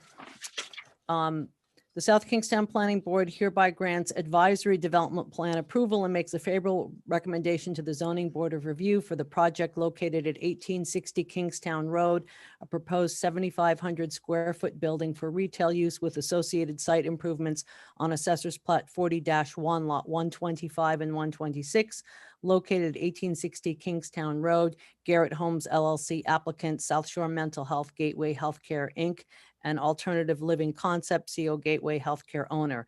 This development plan approval and favorable recommendation to the zoning board is based upon plans entitled Land Development Plans issued for permitting proposed retail development 1860 Kingstown Road, Rhode Island Route 102, South Kingstown, Rhode Island, prepared for Garrett Homes LLC, 59 Field Street, Torrington, Connecticut, 06790, prepared by BL Companies, 100 Constitution Plaza, 10th floor, Hartford, Connecticut, 06105. 3 dated July 30, 2020, with revisions through March 22nd, 2021. This approval is based upon the following findings of fact and conditions of approval. Findings of fact A through F as amended. Conditions of approval 1 through 13. We have a motion by Maria. Do we have a second? Second. We have a second from Peter. Any discussion? Pam, will you take the roll? Maria Mack, Aye. Paul Jordan, Aye. Susan Axelrod, Aye. Peter DeStefano, Aye. Joe Murphy, Aye. Steve Demasi, Aye. Pam Rubinoff, aye. Okay, motion passes unanimously. I want to thank the applicant for working with us through this project, and also all the attendees, including Mr. Murdoch. Whether you realize it or not, you did make this a better project. And yes, and I as well would like to thank all the participation that we've had from folks in the community, and the applicant who was very flexible, and I think was very amenable to modifications as far as the site layout, the landscaping, and the architecture. I think that's greatly appreciated. Again, thank you. Thank you all very much, and thank your staff as well. Very top notch. Okay. All right, next item on our agenda is the discussion of the major subdivision comprehensive permit of Village at Curtis Corner. Alex, are you still with us? Mr. Kenyon, I saw, was in the audience.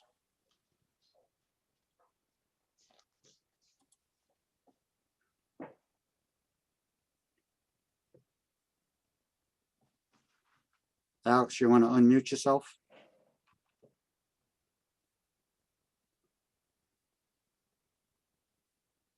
Good evening, Mr. Kenyon. Good evening, Mr. Chairman, board members. For the record, I'm John Kenyon, attorney for the applicant 5A Builders LLC. The board granted preliminary plan approval a couple months ago with several conditions. One of the conditions was that the applicant submit architectural renderings at final approval in order to ensure compliance with the square footage limitations that were in the approval. We submitted 2 renderings of single-family residences and 1 of a 2-family. We have also requested, during the preliminary plan, we made a request to be able to construct 2 models. That was not in the preliminary plan decision. So we are requesting the ability to do that. He would like to build 1 single-family model and 1 2-family model. I believe, I know Alex is out there somewhere. I believe Eric Prevey is also on tonight, if you have any questions. So, And Hey, I got it to work. Amy, did you have something to say? yes, briefly, this is on for discussion, so that's really the only thing the board can do tonight is to discuss the matter. You can make referrals, but no action should be taken because this is just on for discussion. You can almost think of it as a pre-application between preliminary and final. So that's what this should be tonight, simply a discussion. So why don't we take the first item? They have submitted some architectural drawings for us. Do we have comments from board members on those depictions?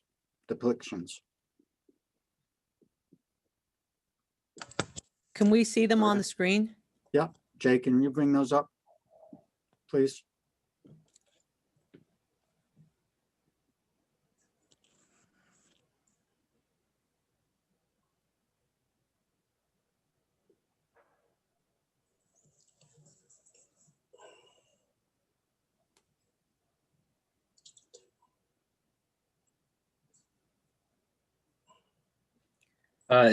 This is Jay. Is there any particular one that you would like to see. There are a couple. This is the 2-bedroom duplex.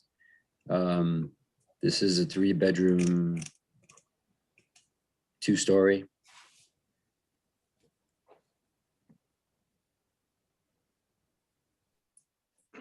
I guess the first question I would have, is there any, does this comply completely with the previous conditions of approval, or is there any inconsistencies with what was previously approved? Maybe Everything- Mr. Ken, you can answer that. As far Mr. as- Chairman, Jamie Rabbit, Planning Director. In our review of the architecturals, 2 that we received prior and the one that was sent to us, I think late yesterday or even this morning, again, they're consistent with the architectural style that was submitted during the hearing process associated with the village at Curtis Corner, and consistent with the square footage as the planning board approved. Thank you.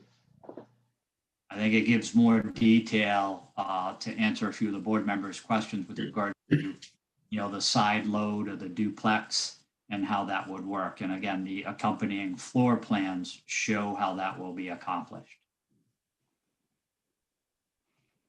Jay, this is Paul Jordan. Can we see that? I've always been curious with these about how the duplex side entry with other, well, that's the back deck. Is there one that shows the side entry, or maybe we can see? Yes. The floor plan? Yes, this one right here does. Stop, go back, go back. Oh, So Jay, if you show the floor plan, just one floor below, one. right there. Mr. Jordan, if you see there's a garage on the left at the bottom with a front entry. And if you carry that through to a living space dinette, just to the top of that, above that 6-piece dinette, the side door is where Jay's cursor is. And if you see just to the, in the front unit, there's the 6-person dinette, living room area, and then a sliding glass door to that side deck.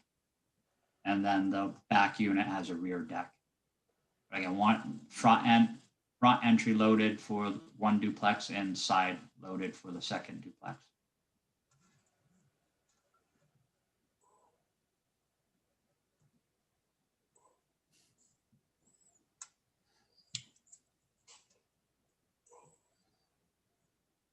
May I have something to say for a minute, please? Go ahead, Alex. Just identify yourself. Alex Petrucci, the owner and developer. The object of these plans was to make sure that from the street, the units are similar in looks.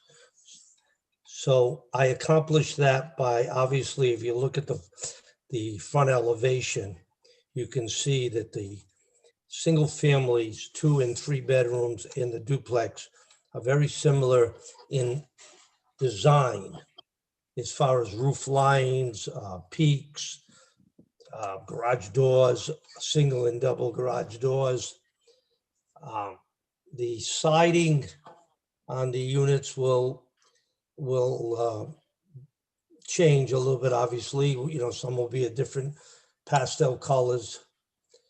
The whole idea of the project, again, as I try to tell you from the beginning, is that this is supposed to be a small village setting, and the whole idea is to make it look like a village. My architect got a hold of the rules and regulations that was set by the planning board prior to coming up with the drawings. He made sure all the plans fall within the scope of the drawings of the town's planning board. So basically, I'm supposed to be here tonight so that you can review these architecturals and give me the okay to go forward. I mean, I just heard the attorney say something about this is a preliminary meeting. This is just to show you the architect of these projects. This project has been ready for a final approval. And the only thing we're waiting for is to bring these drawings to you people, so that you could see that we are definitely doing what we said we would do. So in the reason for the two models, so I want to bring that up too.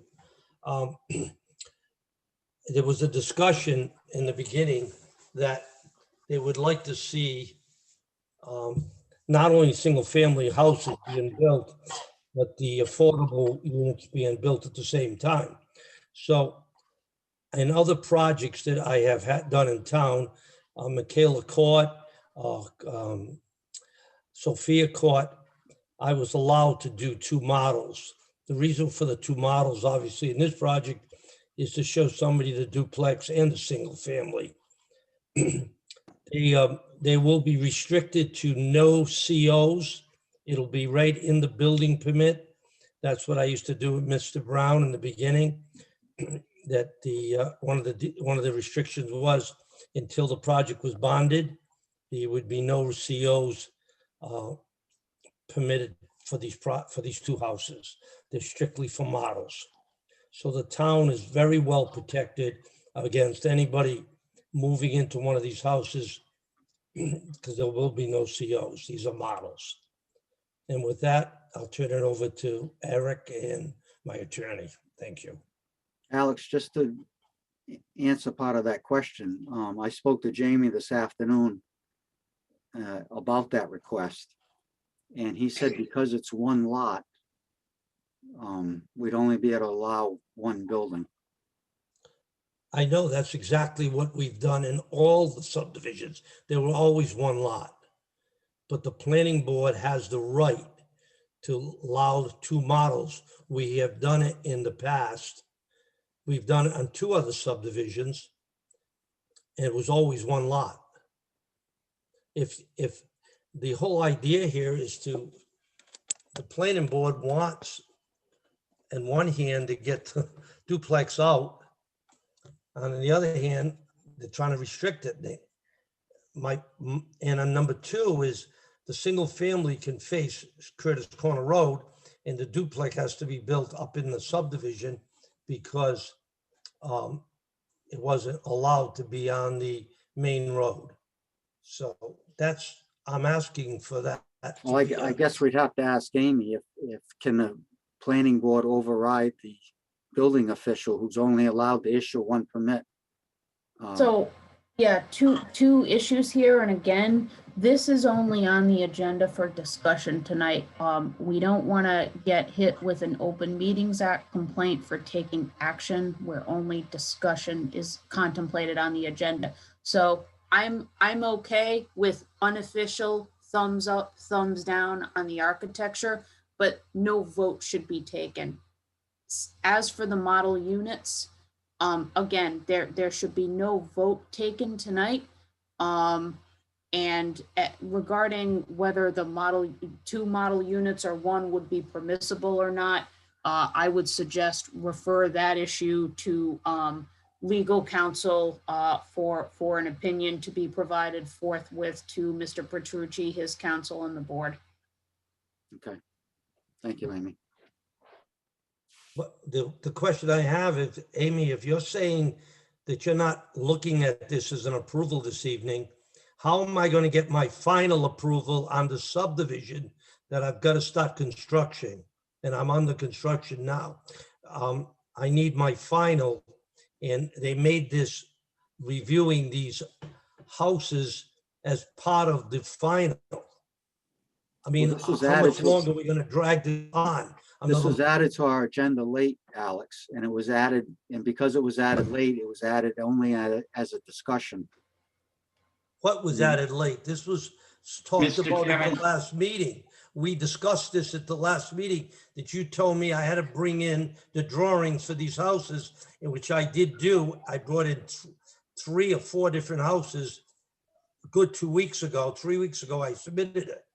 I don't understand why we're going through this again. Jamie? Mr. Chairman, this is Jay. Okay. I just wanted to add that the requirement was that the applicant was to come back to the planning board for final plan approval. We have not received a final plan application, a final plan fee, any of the supporting documents on the checklist for the final plan. We have simply received the architecturals, which prompted us to put it on the agenda for discussion, as the final plan review and approval was not ready. Obviously, we don't have that information before us.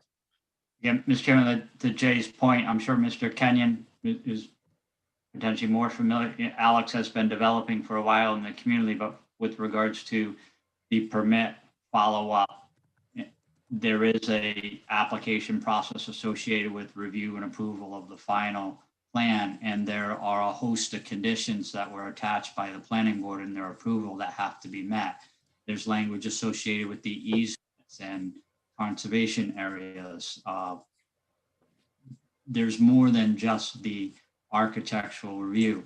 In my discussion with Alex, I think it was important that the commission saw the architectural renderings so that if he chose to do at least one model unit, pending the outcome of legal review on whether he can do one or more, that he could at least get some feedback from the commission that he is walking on the right path as it relates to those architectural standards and square footage requirements within the regs, without putting Mr. Tucci at risk if he chose to pull a building permit for a model unit. But again, the final plan review is a process, and it includes not just the architectural, but there are other submissions that are due to the planning board. Thank you. Why was I under the impression the only thing we had left on this for the final was to be done by you, Mr. Rabbit? And the only thing that the planning board was to do was to review these drawings of houses and to approve the architecture on the outside, and the rest was done by your office. This I don't understand. That's why we haven't put that application for final until we got through this part of it, which I thought was tonight's meeting, so the planning board can say, yes, if they like the houses, and now we can go forward and get the final with you. The final does not get back on the planning board's agenda. It's in your court. This is one component of a multitude of requirements associated with the final plan review and approval. But there is a form and checklist associated with that final plan review. Mr. Chairman, if I might, Go ahead, Mr. Kenyon.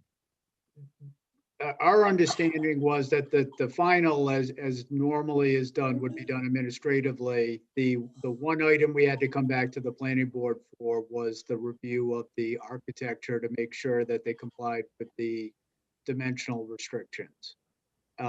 Which is why we're here tonight. If they can't make a determination tonight, I think they could, put it down for their next consent agenda, saying if they agree with the architecturals that they've approved them. And then Mr. Petrucci would file for his final approval with all the other documentation that the planning staff needs to review. We could put this on a work session in 2 weeks, at the beginning of the work session. Staff would have no issues with that, Mr. Chairman. Okay.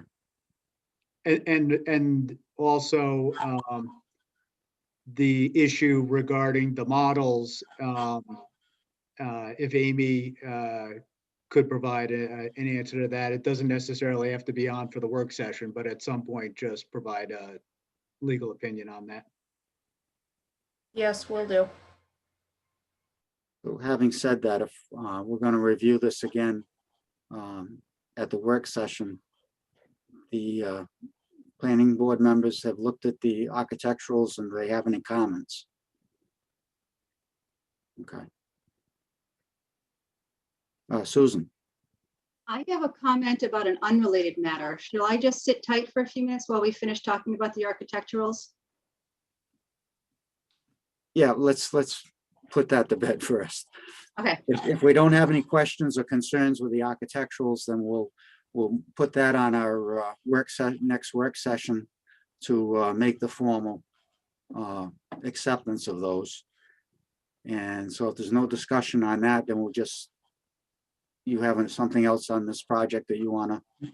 Mr. Chairman, if I may speak, again, Jamie Rabbit, Planning Director. I believe with regards to Susan Axelrod's comments, we have referred that matter and have been discussing that with council with regards to next steps. Susan, as it relates to what you reported to the planning department. Okay, because we have some members of the audience tonight from the Historic District Commission and the Historic Preservation and Heritage Commission, who, All right, if, again, is Amy, can we Yeah. talk about anything? This is not an agenda item, but I'll defer to that to legal counsel. This is on, again, for discussion.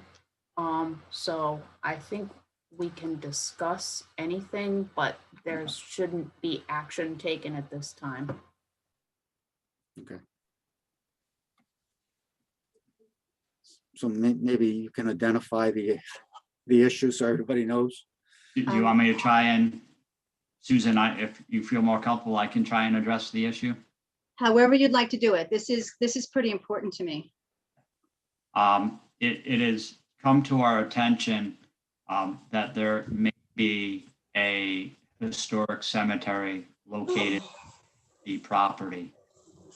There is reference to a cemetery plot, I believe it's 198, within the state historical records. In our initial review of this, there's some inconsistencies between Rhode Island's GIS layer, which does not show the cemetery on their GIS layer. So if Eric Prevey did a search of the Rhode Island GIS as it relates to any historic cemeteries, it's not shown on their data layer. But the Rhode Island Historic Cemetery Commission, or Historic Preservation, Rhode Island Cemetery Commission does have it on their GIS data layer. And again, it's identified as, I believe, Cemetery 198, and it is identified with longitude and latitude coordinates. It's just located north of the easternmost lot that's already been developed on Curtis Corner Road. There's an intersection of 2 stone walls. There's historic farm field rubble in the forms of boulders that have been pushed up into that corner. But there is some evidence of cut granite in that area that was split. There's also one piece of granite that appears to be smooth in nature that wouldn't be a result of just rock splitting. We have talked to council about our next steps, and again, we've deferred that matter to council on guidance of steps. Our intention was to reach out to the applicant and his development team as it relates to Mr. Kenyon as soon as tomorrow. Okay. Again, we were trying to do our due diligence during today. Okay. So is there any work permitted while we investigate this cemetery? I'll defer that to council. Well, I guess I don't want to drive by tomorrow and see tractors out there, like bulldozing stone walls. This is Amy. So as Jamie has just indicated, this was very recently brought to the town's attention. We're trying to do our due diligence. Normally, as you know, with historic cemeteries, the process is it's identified on the plan. We're all aware of it from square one. That wasn't what happened here. So the first step is the town needs to issue an official stop work order to officially put Mr. Petrucci and his team on notice of the potential issue. He's on notice now at this point. But yeah, so he can speak to his attorney after the meeting. He's advised now that it's not a good idea to do any work in the area of this potential historic cemetery. And I personally, as I sit here right now, I don't have all the facts on what may or may not be there, where exactly it is in relation to the plan. That's going to be figured out soon, I hope. But he'll have to prepare an amended plan that depicts if there's a cemetery, where it is. He may need relief from the planning board, may even need relief from the town council. and again, this was going to be communicated formally. I think tomorrow was our goal to Mr. Petrucci and his counsel. But yeah, obviously, it wouldn't be wise for him to continue working in this area. Again, Mr. Chairman, we can, Eric, I don't know if Jay has the ability to even show that development plan this evening, since council's on the site and Alex is on the site, as well as Eric Reevy. We could show you the general area that it's been identified based on those longitude and latitude coordinates. It appears primarily to affect one development lot. So again, there are others with more expertise than our planning department, but there may be the probability as time moves forward that work could continue on the site outside of this one particular area. It doesn't appear to conflict right now with the road layout. Jay, if you can go to the lot development sheet.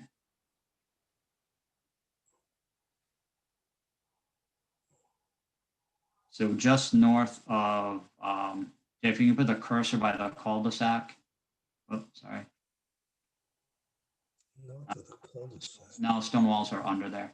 So it's in the vicinity of the foundation for lot 16 and the driveway for lot 16. So again, there are others with more information and knowledge that will probably look at this site as well as the applicant's team. And again, there are significant areas on the site that potentially still could be worked on. There is some explanation and descriptions associated with this cemetery plot, that there is a possibility that it was relocated during some other internment times, but there was no definitive response in the historic description of whether those grave sites, I believe there are 8 of them that were noted in this vicinity, of whether they were actually. The site does reference headstones associated with those, and there's no clear definitive evidence of those 8 headstones. But again, it came to our attention, and as I stated earlier, we're trying to do our due diligence and provide facts so that we can articulate a clear path for the applicant. Thank you, Jamie. Can I interrupt for a second? Mike Walker called me up 2 days ago, or 3 days ago, called Peter, my manager, and said he got a call from somebody saying that there was a cemetery. So I immediately sent Peter out there with Mr. Walker, and they walked the site. And Mr. Walker cleared the lot, said there was nothing there. There was nobody seen anything. Nobody even worked in the area that you're talking about. Nobody even went into that area except for cutting some trees. So I'm not going to sit here and say there's not anything there, but we've already gone over this. I mean, I'm more than happy to go out there with you, Mr. Rabbit, tomorrow and go over it and go look at it and see if there's anything. But at this moment, right now, I have nothing to do with any cemeteries. My engineering firm hasn't found anything. We physically haven't seen anything. So I think, Alex, I'll do whatever you want me to do. Yeah, I think if it's listed as a historical cemetery on another registry, that we at least have to investigate that. Absolutely. I agree. And I will make sure that nobody goes near. Don't want to shut the job down, but I will keep people completely away from that area. That's way up in the left-hand corner. And there's no reason for anybody to go near there. And that's, if according to your GPS regulation readings, that's on a house lot. Well, we're not doing anything to any house lots over there. So we won't even go near there, except for we cut some trees, and I will authorize my people to not even go stump that lot, stay away from it completely until we get to the bottom of this. Mr. Staff is more than willing to meet with Mr. Bertucci or any other member of his development team. We are all available throughout various portions of the day tomorrow. We'll be in the office. Again, we have GPS coordinates. There was tree clearing in that area, but it has not been grubbed. The stumps have not been removed, and there's no substantial earth movement or ground disturbance in that area, other than the normal tracking associated with land clearing. So again, the site is intact. So again, we are more than willing to meet and initiate that. Perhaps, Alex, Still working on our due diligence with council. we can take that area off just so there's no confusion and nobody doesn't wander in there accidentally. Could I make a request that? I will immediately send the pre-engineering out and stake off, and I will have Peter rope off that whole area until we've come to a conclusion, because I don't need this either. I mean, I don't need this problem either. So I want to make sure that we do the right thing. If there is such a thing, well, then we got to address it. Okay. If it isn't there, then we can get it clear. Mr. Rabbit, I'm available all day tomorrow. You set the time and I'll be there. Okay. Yes, Hi, this is Susan. Susan. Could I request that either the Historic District Commission or the HPHC be invited to also go with you guys or talk now at the meeting or somehow become involved in this? I guess I'm so dismayed that we didn't know about this. Like, how did we not know about this 3 months ago? And I guess a title search, if one was conducted, would have absolutely turned this up, because it states right in the Historic Cemeteries book that it's in all the deeds for this property. So if was there a title search done, and how did this not turn up? And then, I found it. I found it because I just happened to stumble upon it. I can't believe it was that hard for the engineer, for anyone else to realize there was a cemetery in the middle of this site. I'm really happy we figured it out before all of it was bulldozed, but that was just it was an accident that we discovered this. And it was an accident that if it wasn't discovered, there was nobody trying to hide anything from anybody. It was not picked up. The property has been, that property has been title searched after financed by the bank. I mean, if there was something on that title, it would have showed up in one of these insurance policies. I mean, I've taken 3 different insurance policies on that property over transferring the land in the front. The pre-engineering didn't pick it up. My legals didn't pick it up. I'm sorry to say that I don't know how it happens, Miss Susan. I'm ashamed. If there is one there, I'd be ashamed. But I hope there isn't, and I hope we could this is a moot point. And maybe there is one. There's an awful lot of land out there, by the way. There's a lot of acres in the back. It could be in the back. The GPS readings could be wrong. We don't know. We're sitting in a meeting on a computer. We're guessing right now. Right. So let us go out there tomorrow and let me meet with Mr. Rabbit out there, and you could come if you'd like. I mean, I don't care who comes. Let's just get out there and let's find out if there's something going on. If it's there, if it Well, isn't, it's not a meeting, so we can't have a quorum of board members there, but I see Richard Junkin had his hand raised.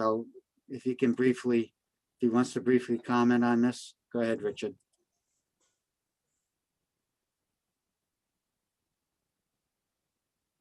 Go ahead, Hello, Richard, I hope please you can hear me. identify yourself. Yeah, I'm Richard Youngkin. I'm the chair of the Historic District Commission in South Kingstown. And I've got a few questions here. I know this is a comprehensive permit, but normally such a cemetery, I guess you'd say a project that involves a cemetery would come before the Historic District Commission. We have the jurisdiction for all normal projects. In this case, though, Amy, maybe you can help me understand what happens with our role, the Historic District Commission's role with this cemetery. Yep, I looked into this today as it came up. And for comprehensive permit applications, the planning board sits in the shoes of any local board that would be granting relief for the proposal. And my reference for that is the LMI Housing Act, Title 45, Chapter 53, Section 3, definitions. Local board is defined specifically to include a historic district commission. So then the following section 4553-4, setting forth procedure for approval, states that the applicant may submit a single application to build the housing in lieu of separate applications to the applicable local boards. So as you know, the comprehensive permit process is designed to be one-stop shopping. This did come up fairly recently within the last few years in another town represented by Ursillo, Tights and Rich, a comprehensive permit application that involved that would have required a certificate of appropriateness from the local HDC. In that case, the planning board requested an advisory opinion from the HDC, but the planning board was the one who, if it had granted approval for the project, that project in that case was denied. But the planning board, it was our advice, would have been the one granting the COA in the place of the HDC. I think it's a good idea, and I'm sure the planning board and staff agrees to seek the HDC's advisory input. Thank you so much, Amy. And I'd just like to offer the HDC would be certainly willing to do that. Let me just share with you something that might be helpful, and that is when we have reviewed these in the past in South Kingstown from developers, we've received a fairly detailed report from a professional archaeological consulting group, such as Public Archaeology Lab, and they have actually gone at the developer or the applicant's request in to study the land, study the records, do some probes, do some site investigation, and really come up with more detail on what exists and what doesn't exist. And often those consultants do provide recommendations for mitigation, for how to deal with the cemetery itself. So for Mr. Petrucci, this is kind of a good way to approach the project. I think that, I don't know your expertise and I don't know Jamie Rabbit's expertise, but I know from my perspective, going out and looking at it, I might not be able to tell anything about it. And I think you've even said, Alex, that it could be anywhere else on the land, that the longitude that we have may be a little bit off. So it would be my recommendation that you actually get some professional third-party opinion that can actually be objective and rational about this. Okay, thank you, Richard. Thanks. Richard, that sounds like a good idea. Let me talk to my engineers and my lawyers about it and see. The first thing I want to do is my curiosity is killing me. I want to get out there as soon as possible. So I'm going to go out there myself first thing in the morning with Mr. Rabbit and look at this thing. And from there, I'm going to take the next step, and probably, if there's any indication whatsoever, I'm probably definitely going to do that.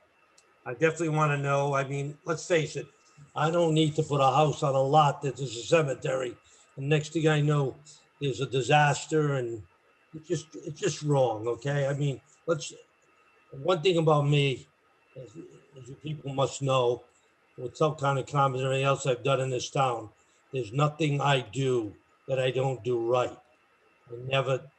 I would never do something wrong, especially like this. Mr. Chairman, we do have, I believe, a Charlotte Taylor from the Rhode Island Historic Preservation. I don't know if she is here to just observe tonight or has anything to add, or would actually be available for a site visit with the applicant's permission. landowner's permission. It's fine with me. Jay, could you promote? Charlotte, you're muted at the moment. Charlotte, can you please Hey, identify everybody. yourself? I'm Charlotte Taylor. Sorry. I had to switch computers. It Oh, looks like you sorry. have two, are you on the telephone plus your computer? You got If a- you could turn the mic off of one. Yeah, or the audio. If you mute the audio on one, you should be okay. Hi, I had to switch computers to get one that had a mic on it. Sorry about that. Yeah, I'm from the Historical Preservation Commission. I'm an archaeologist there. And the Curtis Corner Cemetery possibility was brought to my attention last January by members of the State Historical Cemeteries Commission. And I actually wrote a letter at the end of January to the town of South Kingstown, to Mr. Rabbit, expressing the possibility that there was a cemetery there and recommending that either that area be avoided or that archaeological investigation to determine whether there were in fact any grave shafts with people still in them be undertaken. And so that recommendation still stands, and I assume the town will send a copy of our letter to the project developer. I did not have that contact information back in January, so I couldn't do that myself. So the thing is that even if the cemetery was relocated, there might have been people left behind. And even if there are no markers, there might be graves there for people that never had markers to begin with. People who weren't members of the family, but worked for the family. So at this point, I don't know if there's anybody still there. I don't know if it is a concern or not. More information would be needed, and that information comes from having an archaeologist out there with a flat bladed machine to remove the topsoil from the area where the cemetery might be to see if there's any grave shafts. That's the only way you'll really know. Okay. Thank you. Yep. All right, so Jamie, you'll handle the site visit with Alex and whatever town staff. Yes, Mr. Chairman. Okay. 10 o'clock tomorrow morning, Jamie, would that be fine? What time was that? 10 o'clock tomorrow morning, would that be good? If you bear with me for the moment, I will be able to tell you that. I believe it should be okay.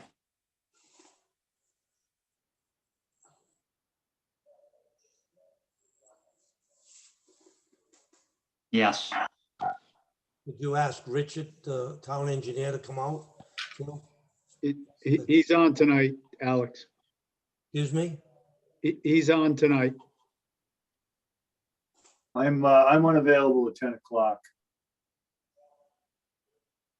Can you What do time, 11? what time would you be? Rich, what time will you be available? Can you do 11 o'clock? I have a meeting at 10. I'm fine. Or 9 o'clock? 11 o'clock, okay with you, Jamie? Yes. Yes? Yes. All right, 11 o'clock, I'll meet you all at the site. Okay. Very good.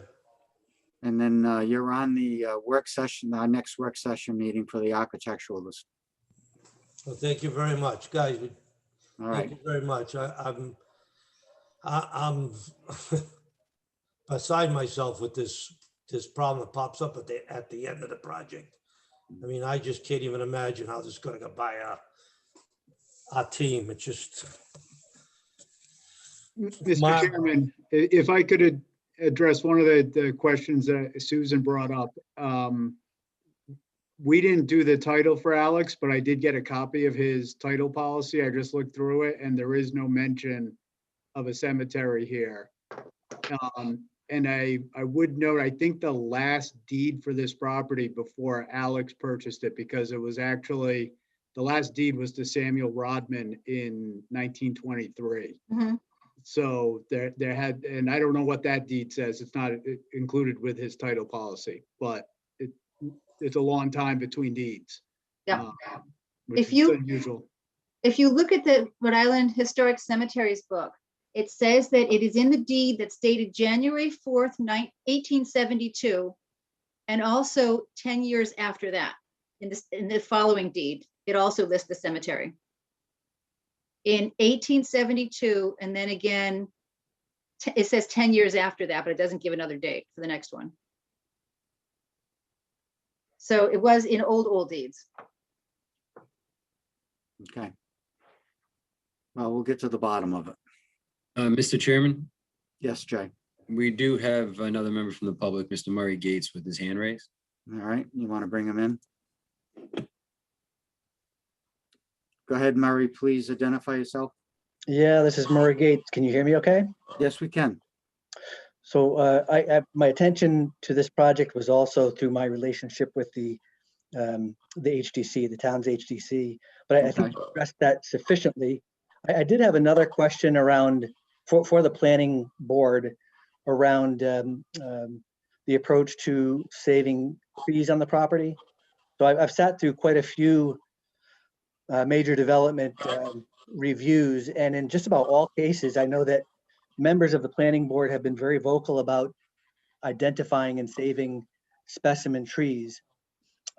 What's amazing about this site, perhaps not atypical, but still amazes me, is that the only vegetation left on the entire site is a 3-foot holly tree. There must have been at least 5 oak trees of a diameter of greater than 24 inches, or about 24 inches, that have been hewn. So is this not part of a master plan review? Some type of conditions around preservation of specimen trees? It was discussed, and the applicant made it clear that for the type of development and the number of homes on smaller lots, he was going to have to clear cut. So we were aware of that. And he's going to be putting in street trees. Okay, I remain amazed, but I understand your answer. Well, I mean, this project's a little different because of the number of affordable units we're trying to get. And Alex had brought this proposal to us, and he said, this is the only way you're going to do it, is if we create these small lots to reduce the price of the land and, you know, and to get the most affordable units available. So sometimes we make a good decision and it'll work out. And if it doesn't, we'll learn from it, hopefully. But we were made aware of that. I've got nothing further.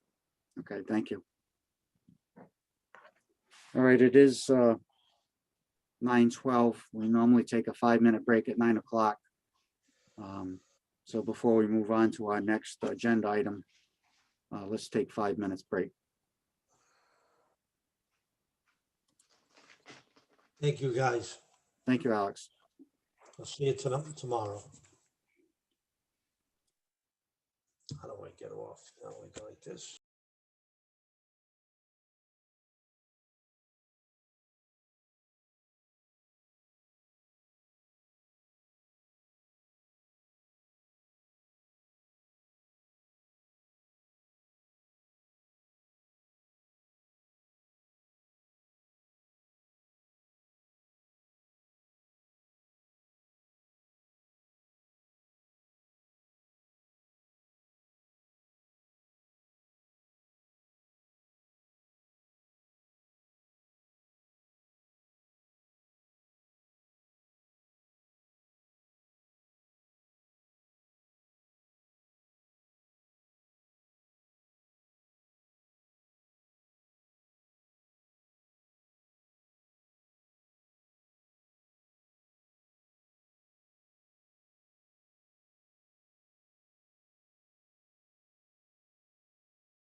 Eric, while you're listening, I forwarded you what I had on that location.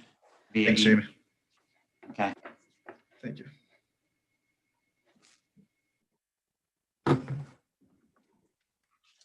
We all set to go, Jay? Yes, I believe so. Okay. We have all our members back.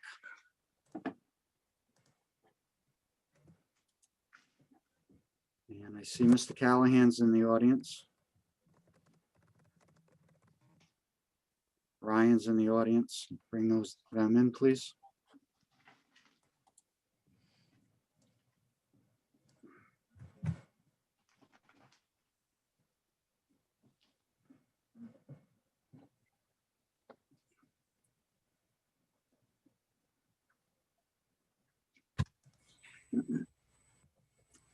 Good evening, Mr. Callahan.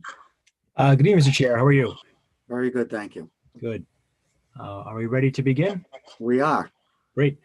Thank you for your time tonight. Good to see you all again. Hope everyone's staying safe and doing well. For the record, James Callahan, Callahan and Callahan, 3 Brown Street in Wickford.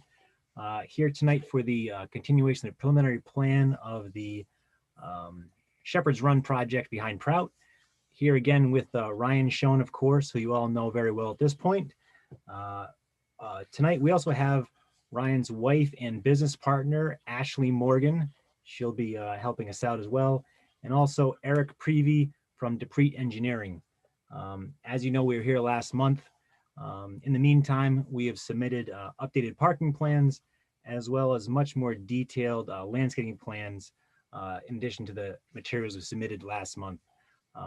As you know all too well at this point, this is an adaptive reuse of a property that has remained fallow for practically 30 years, I believe. Ryan and Ashley have dedicated an extreme amount of time and investment into the site, and they hope that they can open this project as soon as possible, including for the South Kingston High School graduation in phases in June. So with that, without any real further delay, I'd ask that Eric Prevey be welcomed in to testify about the engineering plans, the site plans, and all the materials he submitted as part of the project. Okay, thank you. Go ahead, Eric. Sure. Good evening for the record. Eric Prevey, P-R-I-V as in Victor E. I'm a registered professional engineer with office with Deprete Engineering. Office is at 2 Stafford Court in Cranston, Rhode Island. Would it be possible, Jay, to pull up that the parking plan? Do you have a copy of that parking plan available?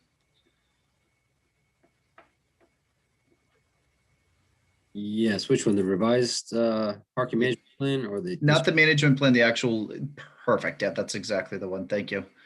Yep. So we've been working with Mr. Schoen on the developing of a more defined parking and circulation plan. We been working with them actually on multiple facets of the project between CRMC and then septic as well, but specifically tonight on the parking and circulation. I think there was more details that were requested, and what we were able to do was generate this parking plan. It takes the adaptive of the existing uses, reusing of the areas that are already pavement and restoring some of the areas with them as well, and putting a more defined parking on things. So either striping of areas and defining the areas better. So I'll kind of go through it briefly. I think it might have already gone through briefly before. Not sure as far as if I'm able to use the, there we go. If I can, am I allowed to use the cursor here, or there we go. So I'll go kind of from top to bottom, for lack of a better way of doing it, from north to south here. So the parking spots along the north here, this is an existing area that it's looking to be restriped over here. That's the West Manor parking area. We have 6 parking spaces here. It's an existing asphalt area today as well. So reusing of the existing area. The other one up here to the north is the north parking area. That's 19 spaces, and that's primarily all asphalt today. There'll be a small area today that has been used even as a grass setting, but traditionally had also used a little bit for parking as well, just for uses. But this area over here has for 19 parking spaces. This north area in general would be typically more dedicated towards staff, as much staff and back end for the most part. This area in the middle would be the parking spaces for the valet in short term. We also added some signage on here as well. So as people are coming into the facility here, as they come in, they'd have a sign that we depicted right on here that would say short-term 1 hour parking and valet and accessible parking here. So there's 3 spaces here, with one of them being an ADA accessible space here. And also 5 spaces here as well. So that would be all for short-term and valet here. Also on this sign would have a arrow pointing right, saying that that is for the south parking, for general parking, excuse me. And there are, we have 36 spaces located along the south area here. So there's 26 that are located. This is a 45-degree angle parking. It's a pretty traditional for 45-degree parking.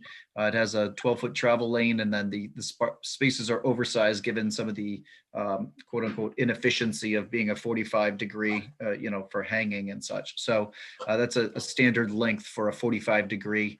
It would be a one-way pattern around here as well. So it would come in and you'd have one way going around this direction here. There's an additional ADA space also located in the northwest corner here as well.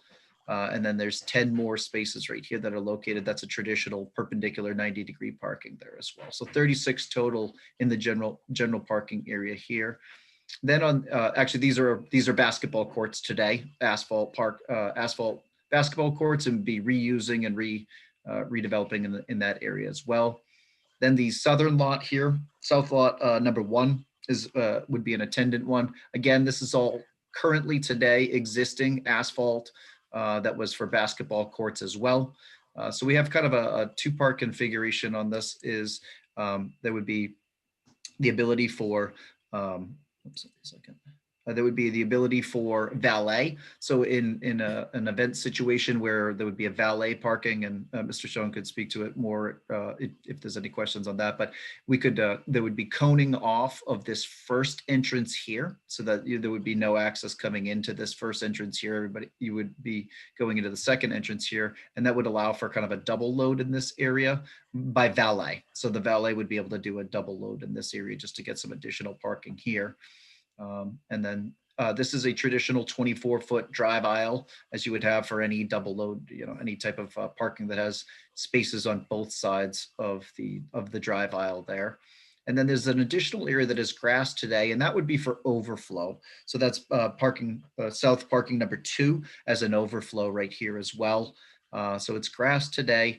We would at that, if we need this, if we would need this here, we would cone off these 2 spaces here, which would allow for to get down to the drive aisle for the valet. So the valet could then, there would be no cars that would park here. They'd be able to go right down this middle aisle and park the cars along in this area. So there's 25 spaces there today. It's my understanding from the last meeting that there was also some discussion, even though it is some grass parking in this area, to provide some sort of a treatment or a measure there for any of the for the parking. So we did add a detail for putting in just kind of a small berm in this area to be able to trap the stormwater and just hold it and treat it on site before it would just naturally spill over today. Again, it's a grass area, so you know, we don't typically on an overflow of an event place there, you don't typically see a whole lot of stormwater mitigation measures because it is still a grass surface that's very infrequently used. But at the same point, we did provide that along there as well. So I think that's kind of the general. Also from a signage perspective, I did mention that there's a sign here. So as people are coming in today, they would know general parking is to the right over here, and then the short term is over here. And then we do have an exit sign as well. So I think that's kind of that's my overview. Okay, any questions from board members about the parking scenario? Mr. Privy, just to be clear, so the only area in which you have just delineated is that triangular area to the south that will be grassed. Is that correct? That's correct. And all the rest are existing asphalt today. We're not changing them. So it's a restoration and striping of those areas. But you're correct. The number where the number 25 is in the southeast corner here, that is a grass area that's going to stay grass, but is an overflow area on an attendant, where a valet attendant would be parking in that area. Any other questions? from Eric, in the that board? area, are you proposing either a rain garden, a swale, or a retention basin? Anything to account for the yeah, we additional did, compaction or possible loss of vegetation? Yeah, so we do have, I don't know if I'll be able to pan this. I'm having a hard time. I apologize. I don't know why. I'm usually able to do this, no problem. Jason, any chance you can move me to the right? I apologize. I don't know why I'm having an issue with it tonight. Thank you. We did put just a small, it would just be a small berm area to just be able to pick it up. Again, it's such an infrequently used measure, but we just thought putting a small berm in there would at least take any of the runoff that's coming from that area, hold it for a bit and just treat it. And then what we could do is we, as part of the, just looking at that area, if there was ever any silts and such, we could just kind of scoop it out at that time, but nothing formalized, Mr. Murphy. There wasn't a need for it because we're not changing the surface. It'll still be the grass surface. It's not a frequently used where we'd be concerned about long-term impacts where we're compacting it and it's constantly getting to a point where it becomes impervious. It's more because of, just to provide an extra measure in there that quite honestly, we don't do a lot of times, but it makes sense given its nature generally in the CRMC vicinity. Okay, thank you. You're welcome. Susan? Hi, I have a couple of questions. So that lot that you just showed us at the very bottom right-hand corner, Mhm. is that South Attendant Overflow Lot? Is that what that is? That is, let me look at the terminology. Hold on a minute. That Like, is, hold on a minute. I'm just looking. That is South Attendant Overflow Lot number 2. Okay. So South Attendant Overflow Lot number 1, if we're going by the kind of narrative that goes with it too. Yep. So South Overflow number 1 is the one that has a number 42 in it. That's the basketball courts that are asphalt today. Okay. So on your narrative here, it says that there's additional on-site parking includes field space. Is there another space on the property that you've identified for parking outside of these lots? I think Mr. Schoen might be able to speak to that. I think he had helped, he had put together the narrative. I think he was more saying that there are areas that are adjacent to the driveway. You have the driveway as you come in, and you can see where the extents of the grapevines are versus that. So I think there was the ability to, if there was a concern as far as, if the planning board felt that additional parking was necessary, but we're also trying to balance that versus, adding any additional impervious where it's not necessary. So I think the narrative more speaks, I don't want to speak for him, but there is ability here. I mean, there's additional space that's along the, that drive as you come in, that could be, if it was absolutely a big concern of the planning board. Yeah, that's exactly right. But the thought was that, if there was a situation where somebody felt like there was need for more parking, we obviously tried to show more parking than our interpretation of the regs. Quite a bit more. But if more was still thought it was needed, that was along that drive lane, there's significant space. We'll be keeping the vines back. They need a 10 to 15 foot head space, they call it, to turn around the tractor and go back into the vine rows. So there is going to be this break between the edge of where a vine sits and where the. Okay. So I guess I have a couple of questions on that. And maybe staff can help me. If there were regular parking along grassy surfaces, does that need to be treated differently in our plans if that was an anticipated use for that grassy surface as far as protecting groundwater and stuff? And then secondly, if this project is hugely successful and you've underestimated how much parking you'll need for, a wedding's going on and there's a restaurant and guests, is there another location on this site that we should identify now that would potentially be available for building additional parking?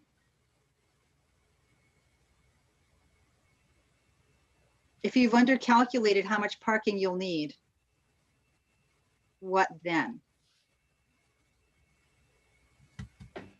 I would defer to Mr. Schoen on this one. I mean, there's clearly grapevines. I mean, if really necessary, I mean, probably some of the grapevine area could be, some of the field could be taken if parking absolutely needed to be. I mean, you can see there's there's a lot of non building area on the site.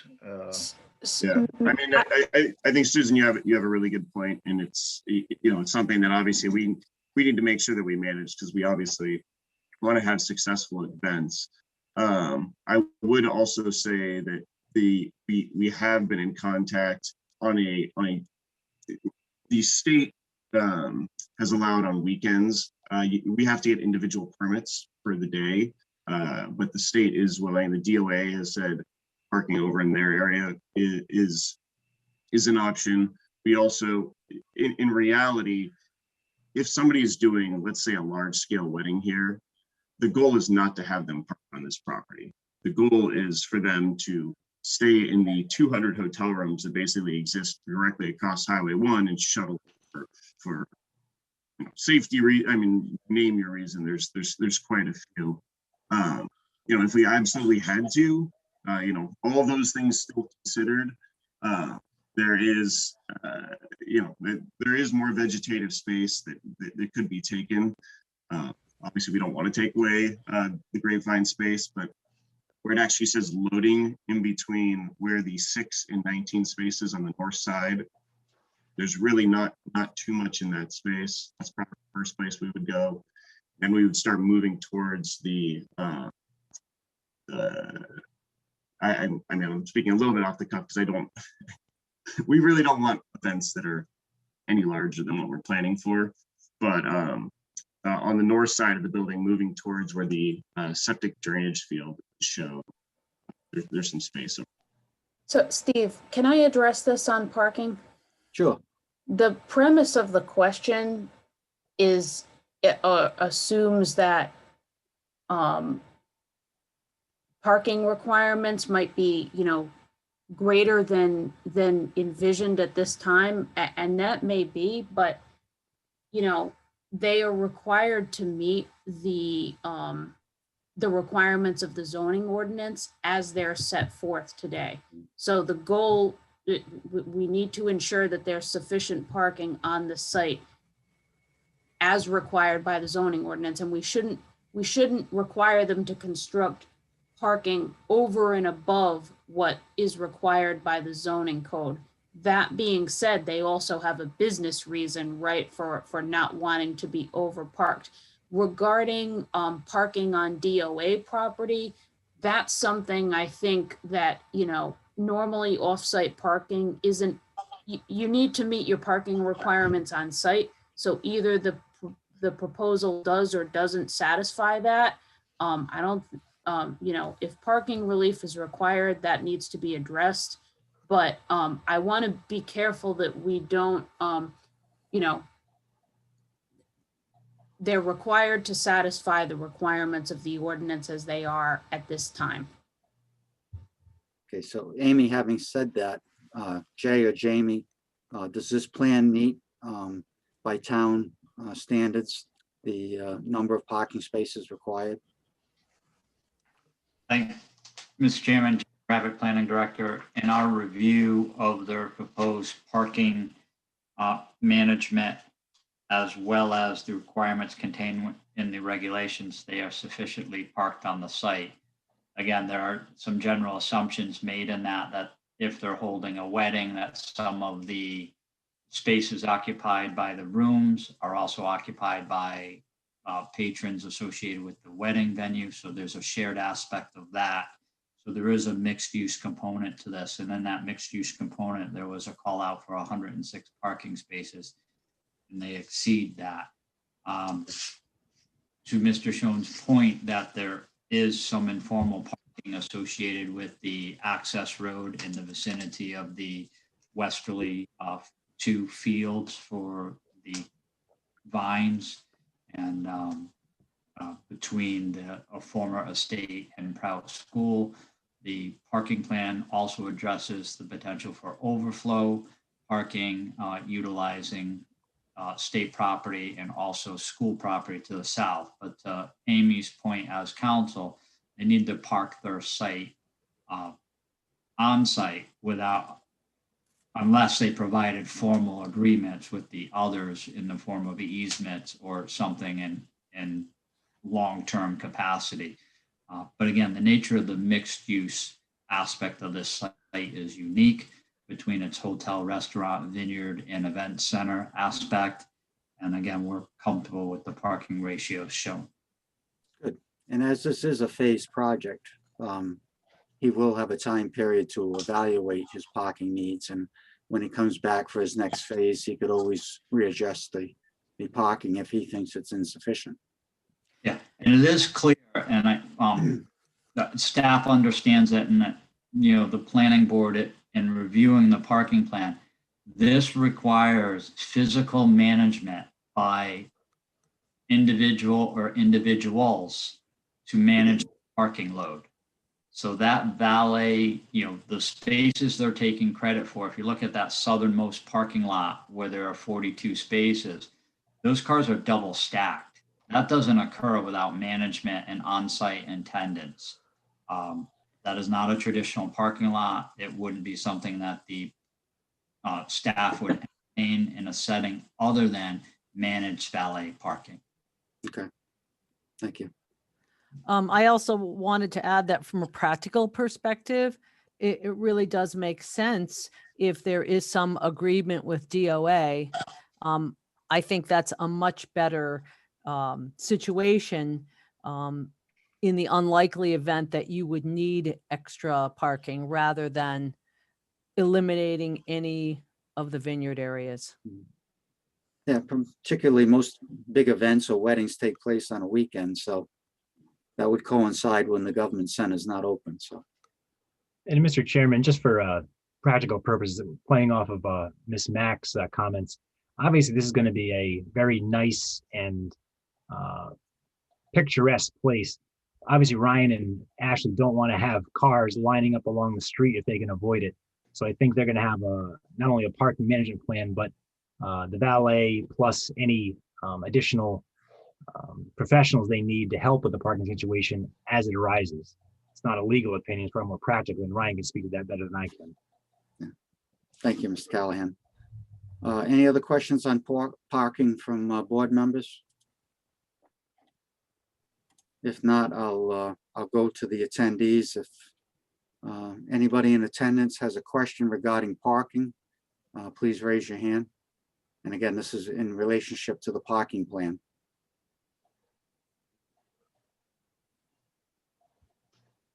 Okay, I don't see any hands raised.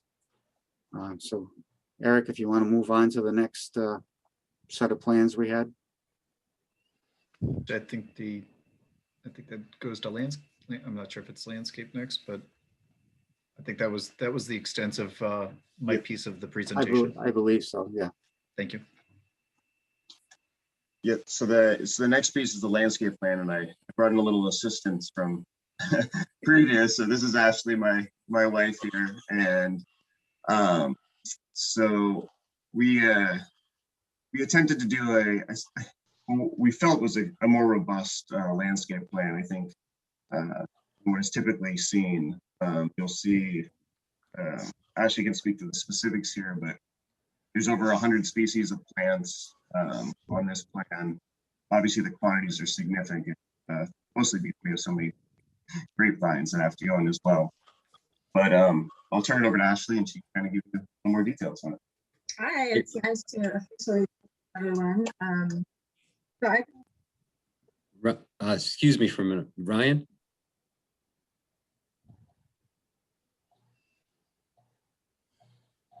Ryan, I've assigned remote control to you, so if you can click to acknowledge it, you should be able to scroll through the screen yourself.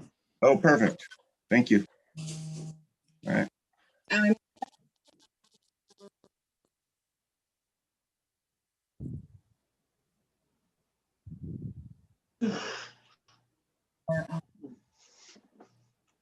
You probably use the pull down bar on the right hand side, Ryan. There is a pull down bar. Yeah, right there. Sorry. Gotcha.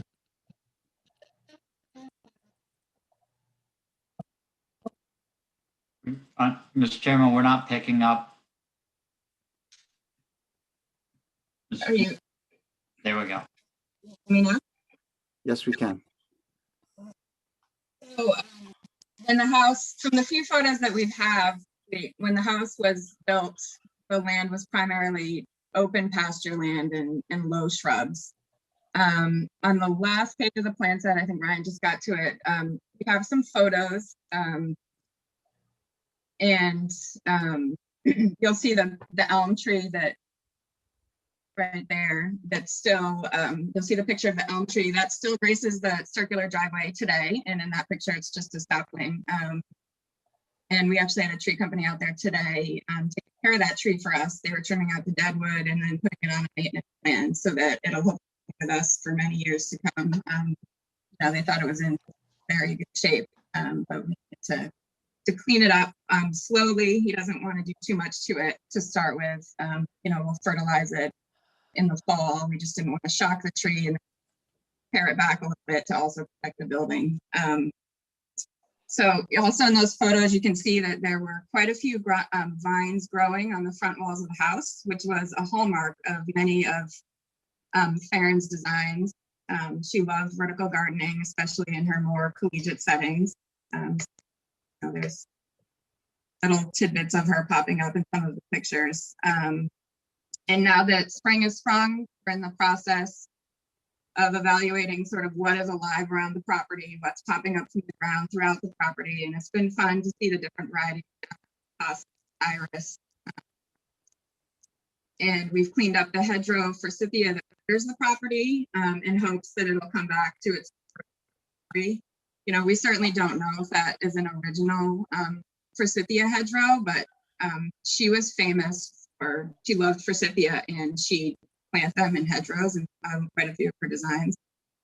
Then in addition to the elm, there were several trees that she planted often, and we have a cool sorority on the property. And then there were a few, she also really loved cherry trees, storm damaged cherry trees, unfortunately, that we are replacing, but we weren't able to save those trees. The main limbs had fallen to the ground and whatnot. But we were able to salvage some of the wood from them, which we will be using in some of the finish work inside of the building. And then, as you all know, the Sisters of the Holy Cross added the brick school and dorm wings on the building in the 60s. And from what we can tell, there was very little landscaping planted around those buildings. What remains is generally grass growing sort of right up to the building. And so for this project, we broke the landscaping up into 4 areas outside of the vineyard plantings and then just the general open grass areas that already existed. These areas were walled garden, front entrance, the courtyard, and the back wall tented area. And I can go into some specifics of the areas if nobody has any questions kind of quickly in the meantime. I'm happy to just keep going if you like. Yeah, why don't you give us an overview and then the board members can come back and. All right, sure. With any So, questions. I'll start with a walled garden, and it's the property's main connection to Beatrix Jones Farron.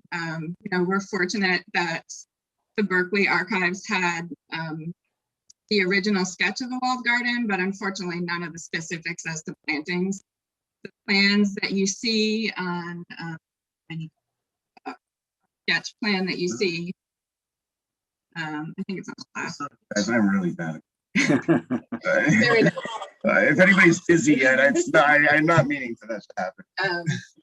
So the plan that you see there on the left, it shows a wider garden than what we have today. It looks like when it was built, they decided to change her plans a bit, and it wasn't made quite as wide.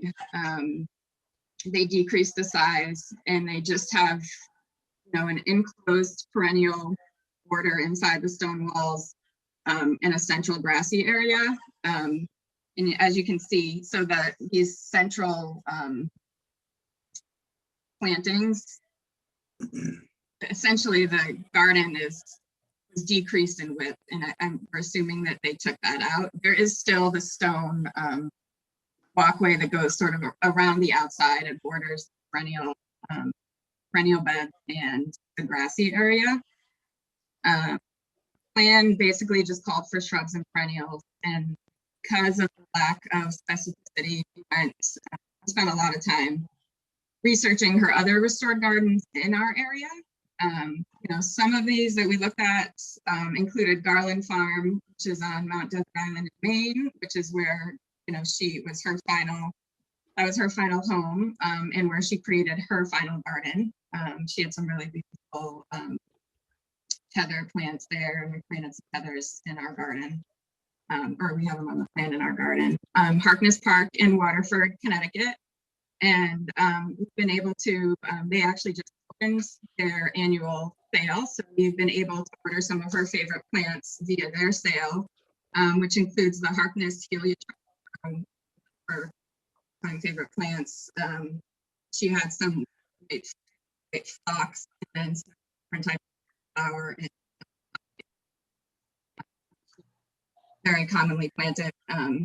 So, you know, so that's quite exciting. Picking those up a couple of weeks.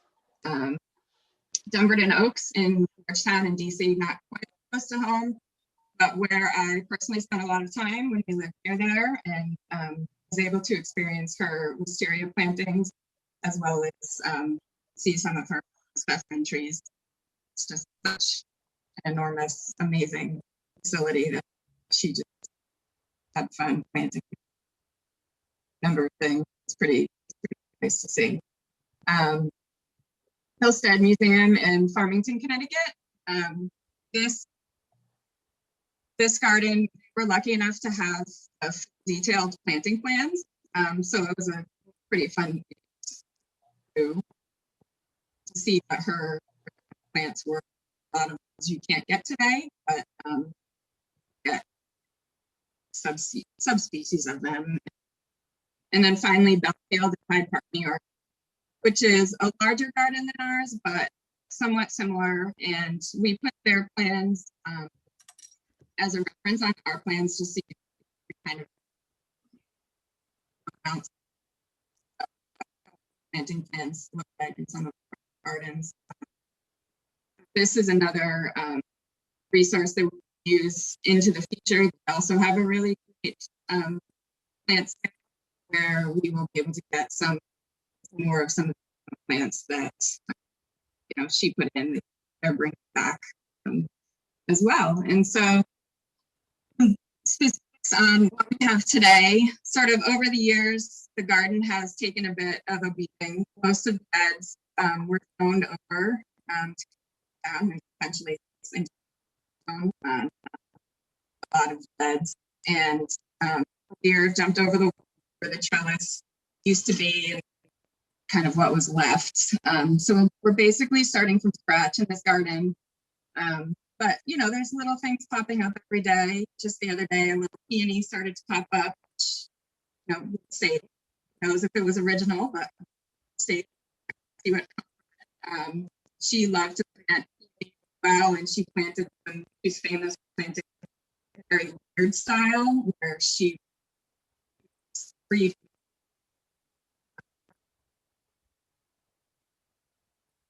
Oh, we lost your audio there. Oh, sorry. So she would plant, is that better? Yes. Okay, I won't lean back. So, you know, she was famous for planting in a layered style. She'd plant 3 plants in one spot for different seasonality. So with her peonies, she would plant peonies, lilies, ragged robin, iris, and so that there was interest throughout the growing season, and then the peony would be the greenery in the background. So, you know, we will be doing some plantings in that style, and that little popped up happened. But, you know, as I mentioned, Belfield was the property that had perennial borders similar to ours. And so we you know, you saw their plans as a reference, and they also had a very similar story. It was discovered to be a Farron garden that was again abandoned and dilapidated. They had to start over completely, and it was completely deer ravaged. And through a lot of trial and error and research, other local Farron gardens, you know, they have a beautiful garden today.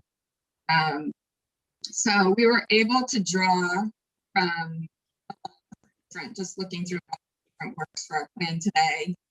The garden will continue to evolve over time as we're able to source new plants and see what's going to thrive in our area and our location. There are definitely a few quintessential Farren elements that we wanted to celebrate in our landscape plan. She loved to design gardens as if she were painting like pastel watercolors. She used her favorite colors were blues and pinks and grays and whites, which you will see is what the predominant, I don't know if you look through all the plant material, you'll see that that's the predominant color in all the perennials. There's a tiny bit of yellow, but we intentionally did not use reds or other colors, just because that was how she loved to plant. She loved to juxtaposition formal evergreens with flowy herbaceous perennials. She liked to have some of her plants physically and organically pop out throughout the garden.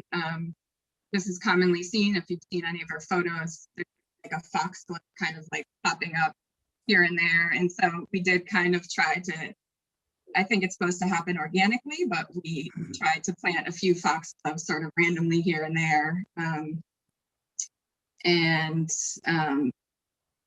Let's see what else. She loved, as I mentioned earlier, to use vines to cover her walls, not only to add interest, but to hide defects. No defects.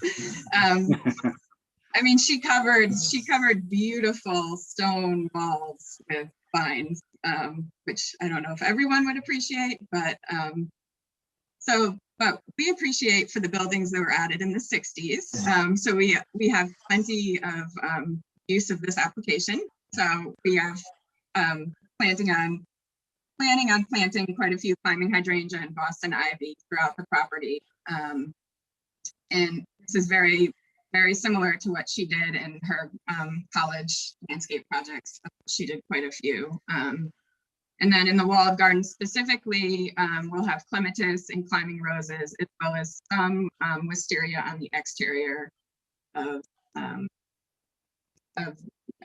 walls. We added back a few of her favorite trees, some cherry trees, some ginkgo. She commonly planted Japanese bell and magnolia. So we have, some of those on our plans. We have some lovely air handling units that need some screening, and she also commonly put in privet hedge, showed up in her design. So we decided to screen that rather than doing an evergreen. It would be interesting to screen it with by the privet hedge. So doing that. And that is right on the outside. I think Ryan's pointing it to it right now. That's right on the outside of the walled garden. The walled garden, it had, as far as shrubs, it had several damaged rose bushes, Weigela and boxwoods. They most likely were not original, but someone may have been channeling her when they planted them, as they commonly show up in her designs as well. So you'll see some of those on our going back in as well. So, for the walled garden, we'll never know exactly what her intent was. But we can certainly honor her in using her color palette and plant material. And when we are able to find, that gem of an iris from the Historic Iris Preservation Society, then we will certainly highlight that as a very specific plant to her. But in general, plant material in the walled garden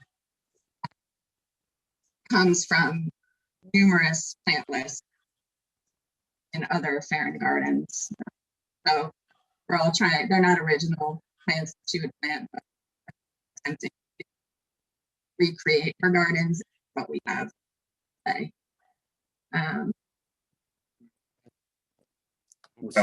She's got 2 more pages, and I just want to make sure that we're not. No, the other ones, I promise the other ones are a little bit quicker. The walled garden was the most extensive, just because that one has the most history to it. So from the walled garden, we can move to the front entrance. So the front entrance in the circle to the property, it's from the photos and from today, you can see that it's pretty much remained the same over the years with the change in the growth of the elm tree and the difference in light that this brought. Plan on regrowing some of the vines in some specific areas. Ryan had done that circuit where the stair is behind. But we would also like to honor the Norman architecture and the beautiful stone walls that are there as well. So the damaged cherry trees are being replaced. And here you go. The damaged cherry trees are being replaced in the elm and the Stewartia. They're now being cared for, so hopefully they'll remain with us for years to come. The crumbling stone walls have been relaid. Smaller planting areas along the building be a mix of more structural evergreen hydrangeas and ground cover. There's amazing daffodils and hostas all along the stone walls and around. Will remain. And other planted areas we're finalizing. You'll see on the plant list there's quite a few evergreen shrubs. We are finalizing based on what we get for plant material this year. It's a bit of a challenge. So what exactly that will be, but it will be a mix of sort of evergreens, long blooming hydrangeas, deciduous, and but lower shrubs. So that is our courtyard area. There are a few lilacs. She liked to plant lilacs, some lilac shrubs to sort of mark each of the stone steps there. Now you can go back side. Courtyard. So the courtyard was created in the 60s when the church added the wing, the connecting covered walkway.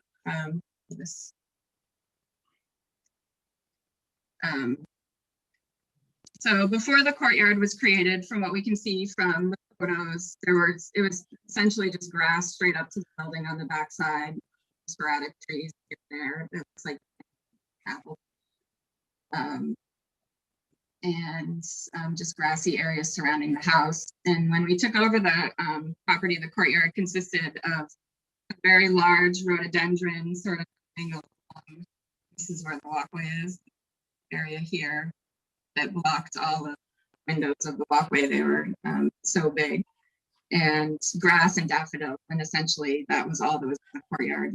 And stone walkway. Yeah, and so our design, we show some columnar trees to better divide the courtyard outdoor spaces. The decks to provide a little privacy from each deck and to define those spaces. And then it's a mix of there's evergreen hedge that'll run around the decks, and then grass, and then some grasses, perennials along the walls over here, and then down the other side. Colors in this area are fairly neutral. There's the roses that we're planting have a light pink to them, but in general, it's a fairly neutral palette for which brides and events can flash. And so many brides ask about what the color of your flowers and how vibrant your grass is going to be. And then of the back wall area, the intent of the plantings in the back area walls step down the scale. We did this by adding evergreen. There's some evergreen trees between the windows and shrubs. So in a more sort of a step down cascading manner. Again, we tried to select some plants that Farron planted on a regular basis. As I mentioned earlier, covering the brick, climbing hydrangea and Boston ivy, and a viburnum hedge Underneath the window, there's windows above here. So underneath that is a white blooming viburnum hedge. And then we do have a large sort of in front of this other area. There's an evergreen hedge, some flowering grasses in front of that, and then some limelight hydrangeas, which they're white, they hold up well, they bloom well. They bloom for a long time, and so generally in that area, it's a white and again green neutral palette for celebrations off of. That is a quick rundown of where we are with landscaping. We have been able to source quite a few, most of the plants at this point. Large trees, it's challenging this year to get plant material. So, the main areas get planted out. There's a few trees that I would have preferred to put in, but we may have to either wait a year or substitute it with something else. But that is general gist of it. Okay, thank you. Questions from board members? I Maria? have a few comments. I do want to start off saying I love your logo. I think the engraving of the Suffolk sheep is very cool. With regard to the landscaping, as you have indicated from the very beginning, that one of the many features of this property is the fact that you have the remnants of the Farrand garden. And I just think it's important to understand how planting of appropriate species relates to the growing zone, the type of soil, the water table, and the particular conditions of a site. Obviously plant characteristics, survival potential, deciduous versus coniferous, and looking at the other historic gardens is important and well intended, but some of those designs may not fit on this site due to those other issues. I think you need to be careful about some things that she may have planted that are now considered invasives. And there may be other species that have more modern cultivars, such as perhaps some of the flowering trees that may be more resistant to some of the issues that cherry trees, for example, have succumbed to in the past. And I think you need to look at things carefully and make sure, for example, that you don't have perennials that require full sun and excellent drainage that are in the shade of a deciduous tree. Things like looking at the few boxwood cultivars there are that are resistant to boxwood blight, which has become so prevalent that many landscape architects aren't even speccing them out. I did notice that you have some Ilex glabra and some other natives, which is commendable. But the big thing is that you could spend, as you probably know, a lot of money on this. And it's very important that your money is well spent and that you don't end up with a trial and error situation, or you don't end up planting things that don't work on the site. And I very much appreciate your enthusiasm, but I think it would be, for you folks, very cost effective if you had some kind of a consultation with a landscape architect so that your money is wisely spent and you don't end up having to make changes or corrections because species don't survive or don't work well with one another or what have you. And if you have researched it, you know how expensive, thousands and thousands of dollars to do landscape plans. So I would really advise you to think about having some kind of consultation with a really good landscape architect, because it would really in the long run, be a great benefit to you. So, and there can be other alternatives. I understand you've researched some of the historic gardens, and there might be other things that work better at this point in time. And I did see that you calling it a tribute garden, and hopefully that we don't want to use the analogy of what a tribute band is compared to a original band, right? So with the understanding that this isn't going to be a restoration, because you don't, no one has the previous planting lists. But again, I would advise you to proceed carefully and try to be as thorough as you can. Your landscape plan was a little difficult to read because you don't have the abbreviations next to the plants. You had them just as shrubs and trees, and then some of the pages or some of the areas did not have, it had size and maturity, but it didn't have size that of what you would be planting.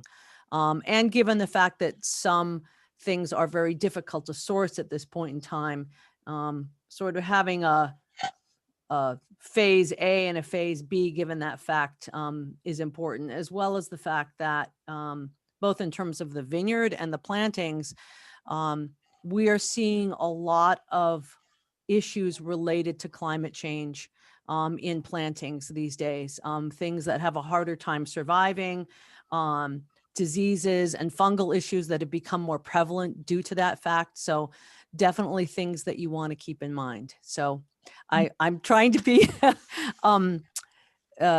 helpful and not overly critical. Yeah, and I certainly appreciate that, and I appreciate the fact you picked up on it as being a tribute garden, because we are planting the modern cultivars.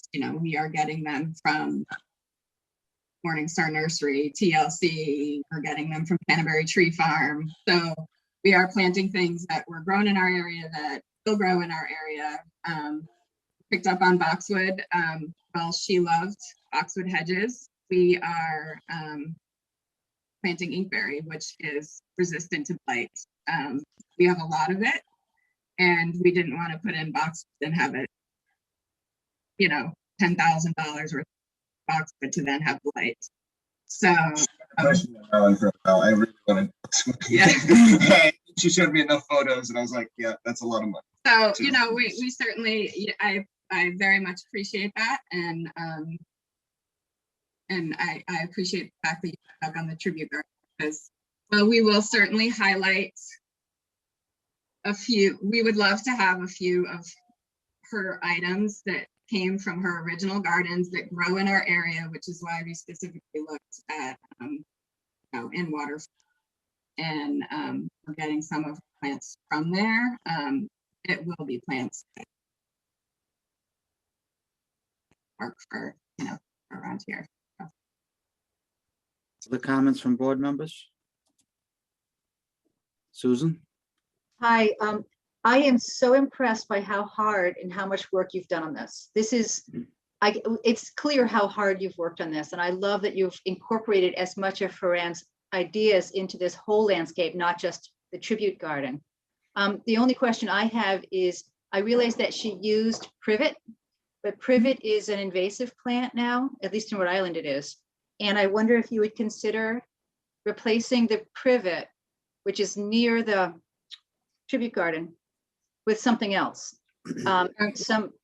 California privet is not invasive, but there are other types of privet that are invasive. So okay, moved away from from that. And there were quite a few of some of her original plants that, as you mentioned, are invasive now. We didn't use a lot of wood sorrel. We're not going to use wood sorrel. Things like that.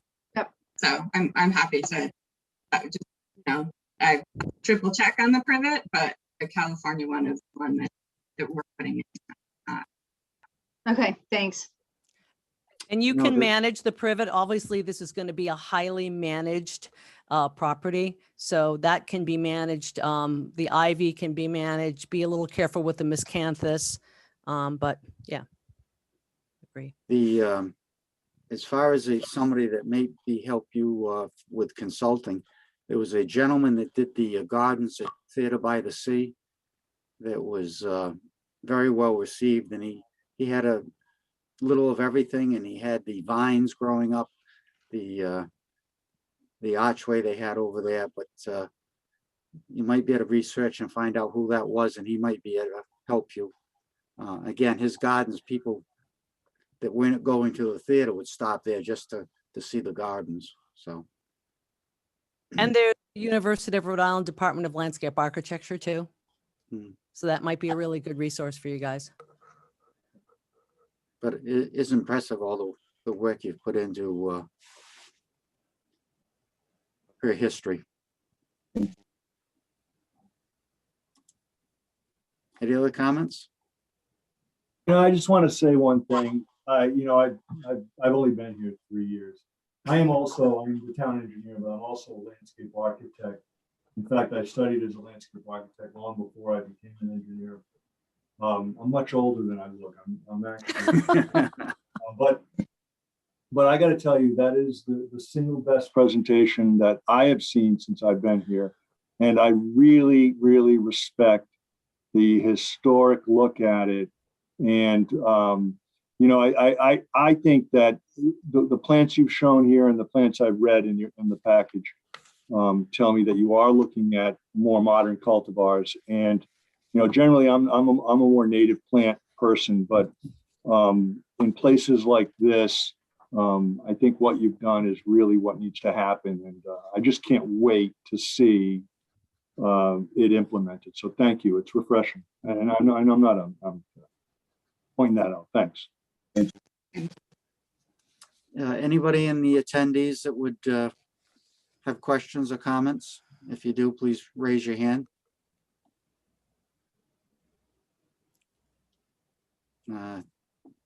David Estes. Jay, can we bring him in? David, you should need to unmute yourself and just state your name when you come on.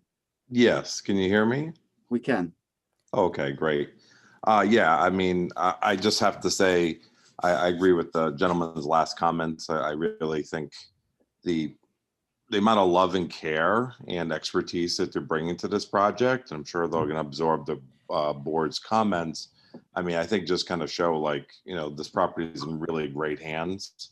I know for people who drive by, it looks like there's a lot going on. A lot of things are moving on the property, but over time, this is going to be just such an excellent addition to South Kingstown. And, again, I'm principal of the Prout School, and, we really trust that the property is in good hands. We have an employee at the school who literally lived in that building when there was an on-site gardener, like actually lived on site. And so I really think that there's this tremendous amount of beauty that's going to help their business, but it's nice to be next door to someone who's got such taste and care and real love for the property. So again, I just wanted to say, we continue to be impressed by what they're attempting to do, and we do think it's going to be a nice neighbor now and into the future.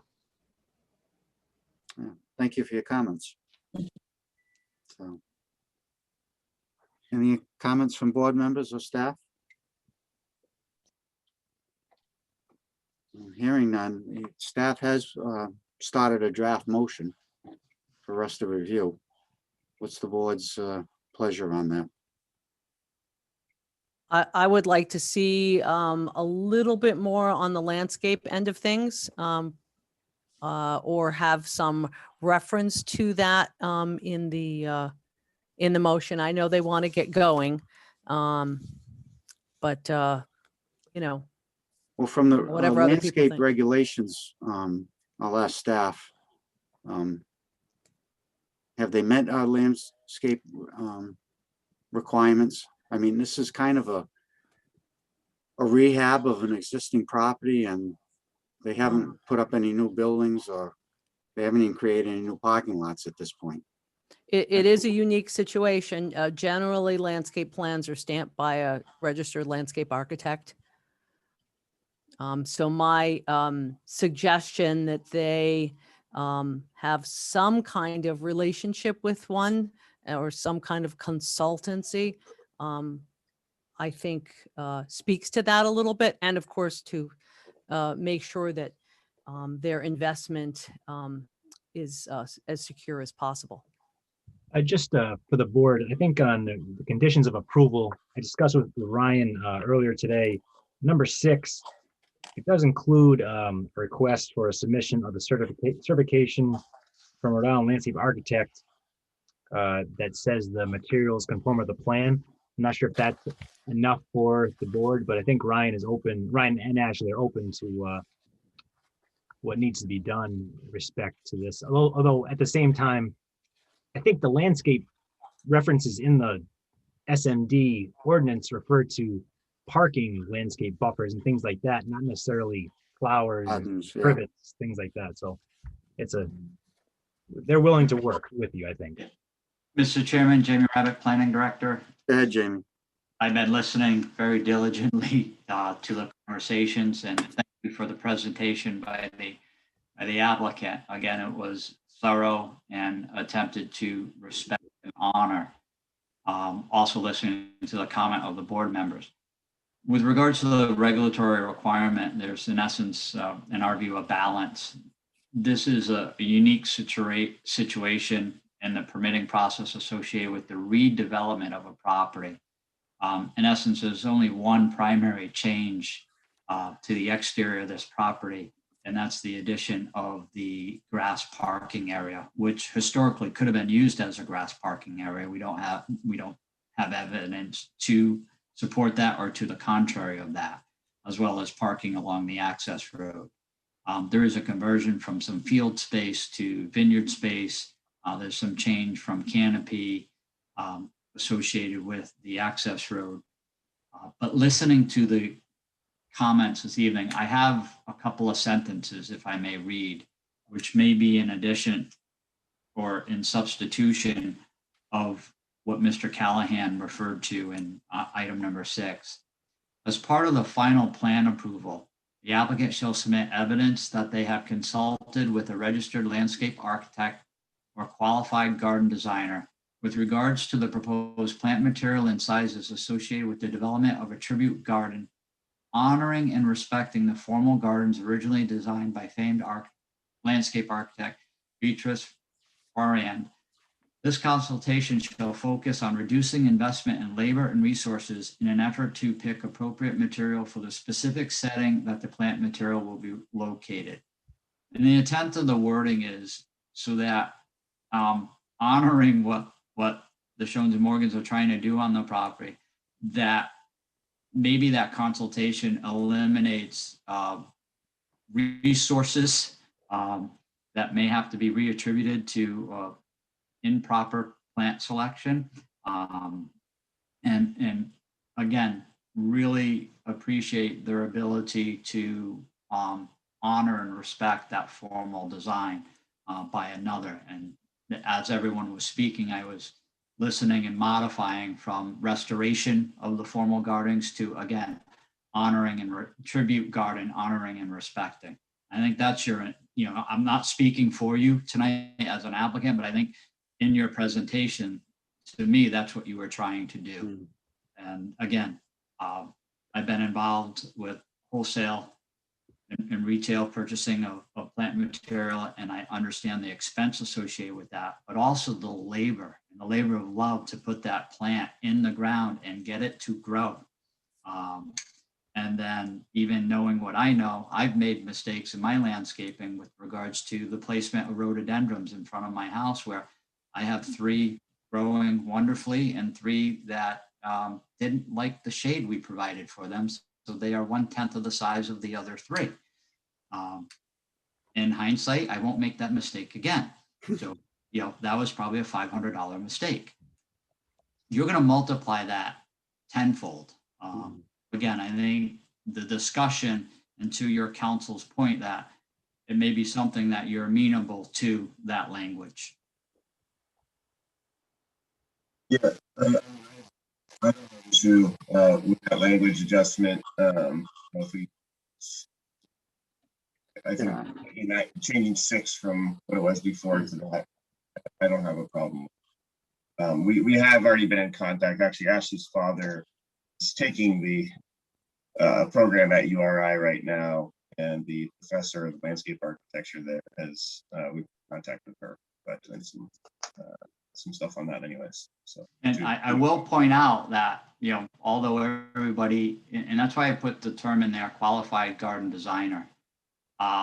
The person who designed your garden was not a registered landscape architect. She was one of the forefathers of women involved in the movement to form the American Society of Landscape Architects. So your wife, tribute Before to, it existed. you know, that doesn't go unrecognized. And I think, you know, I will echo Rich's comments tonight that the level of detail and the thought that went into it was extensive. But again, to honor that and also focus your investment in labor, I think is important. Unless Ashley loves planting. well, she does love that. I think Jamie's language expresses very accurately what my thoughts were. Okay, good. Well, as the applicant is interested in moving this along, we haven't really had any negative feedback tonight. We've had all positive comments, and so I would like to move this motion. We do have this is a public hearing. We don't have any hands raised, so we will first have to close the public hearing. So I'll entertain a motion to close the public hearing. I'll move to close the public hearing. I'll Okay. second that. I have a motion by Maria, second by Joe. Any discussion? All those in favor say aye. Aye. Aye. All those Aye. against, nay. Okay, it passes unanimously. Would somebody like to make the motion? It's on page 12. I'll make that motion.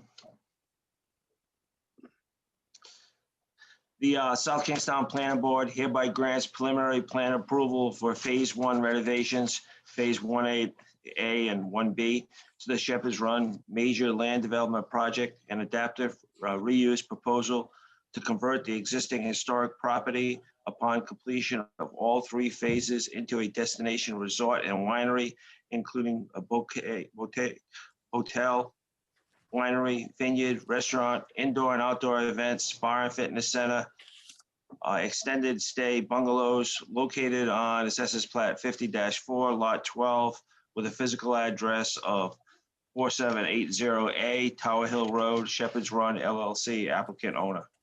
This approval is based on the preliminary plan drawing set entitled Shepherd's Run 4780A Tower Hill Road, South Kingstown, Rhode Island, preliminary plan, final plan. The sheets are labeled. Findings of fact 1 through G, conditions of approval 1 through 9, with 6 being adapted or changed, revised as discussed. We have a motion from Joe. Do we have a second? I have a second from Pam. Any discussion? Jamie? Mr. Chairman, just for clarity, under item number 6, I would recommend the language be inserted in number 6 as 6 proper as part of the final plan approval. The applicant shall submit evidence. And then under A, 6A, no request for certificate of occupancy or use shall be occurred prior to submitting of a Rhode Island licensed architect. And I would add the or qualified garden designer for that. Good, thank you for that clarification. All right, any discussion on the motion as made? If not, Pam, will you take the roll of the vote, please? Maria Mack, Aye.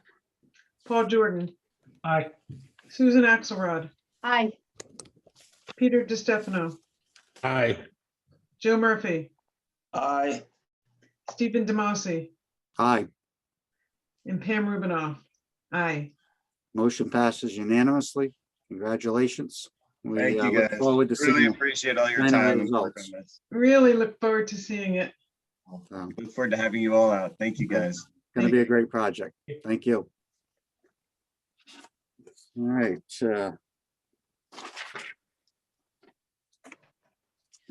Next on our agenda, any reports from staff?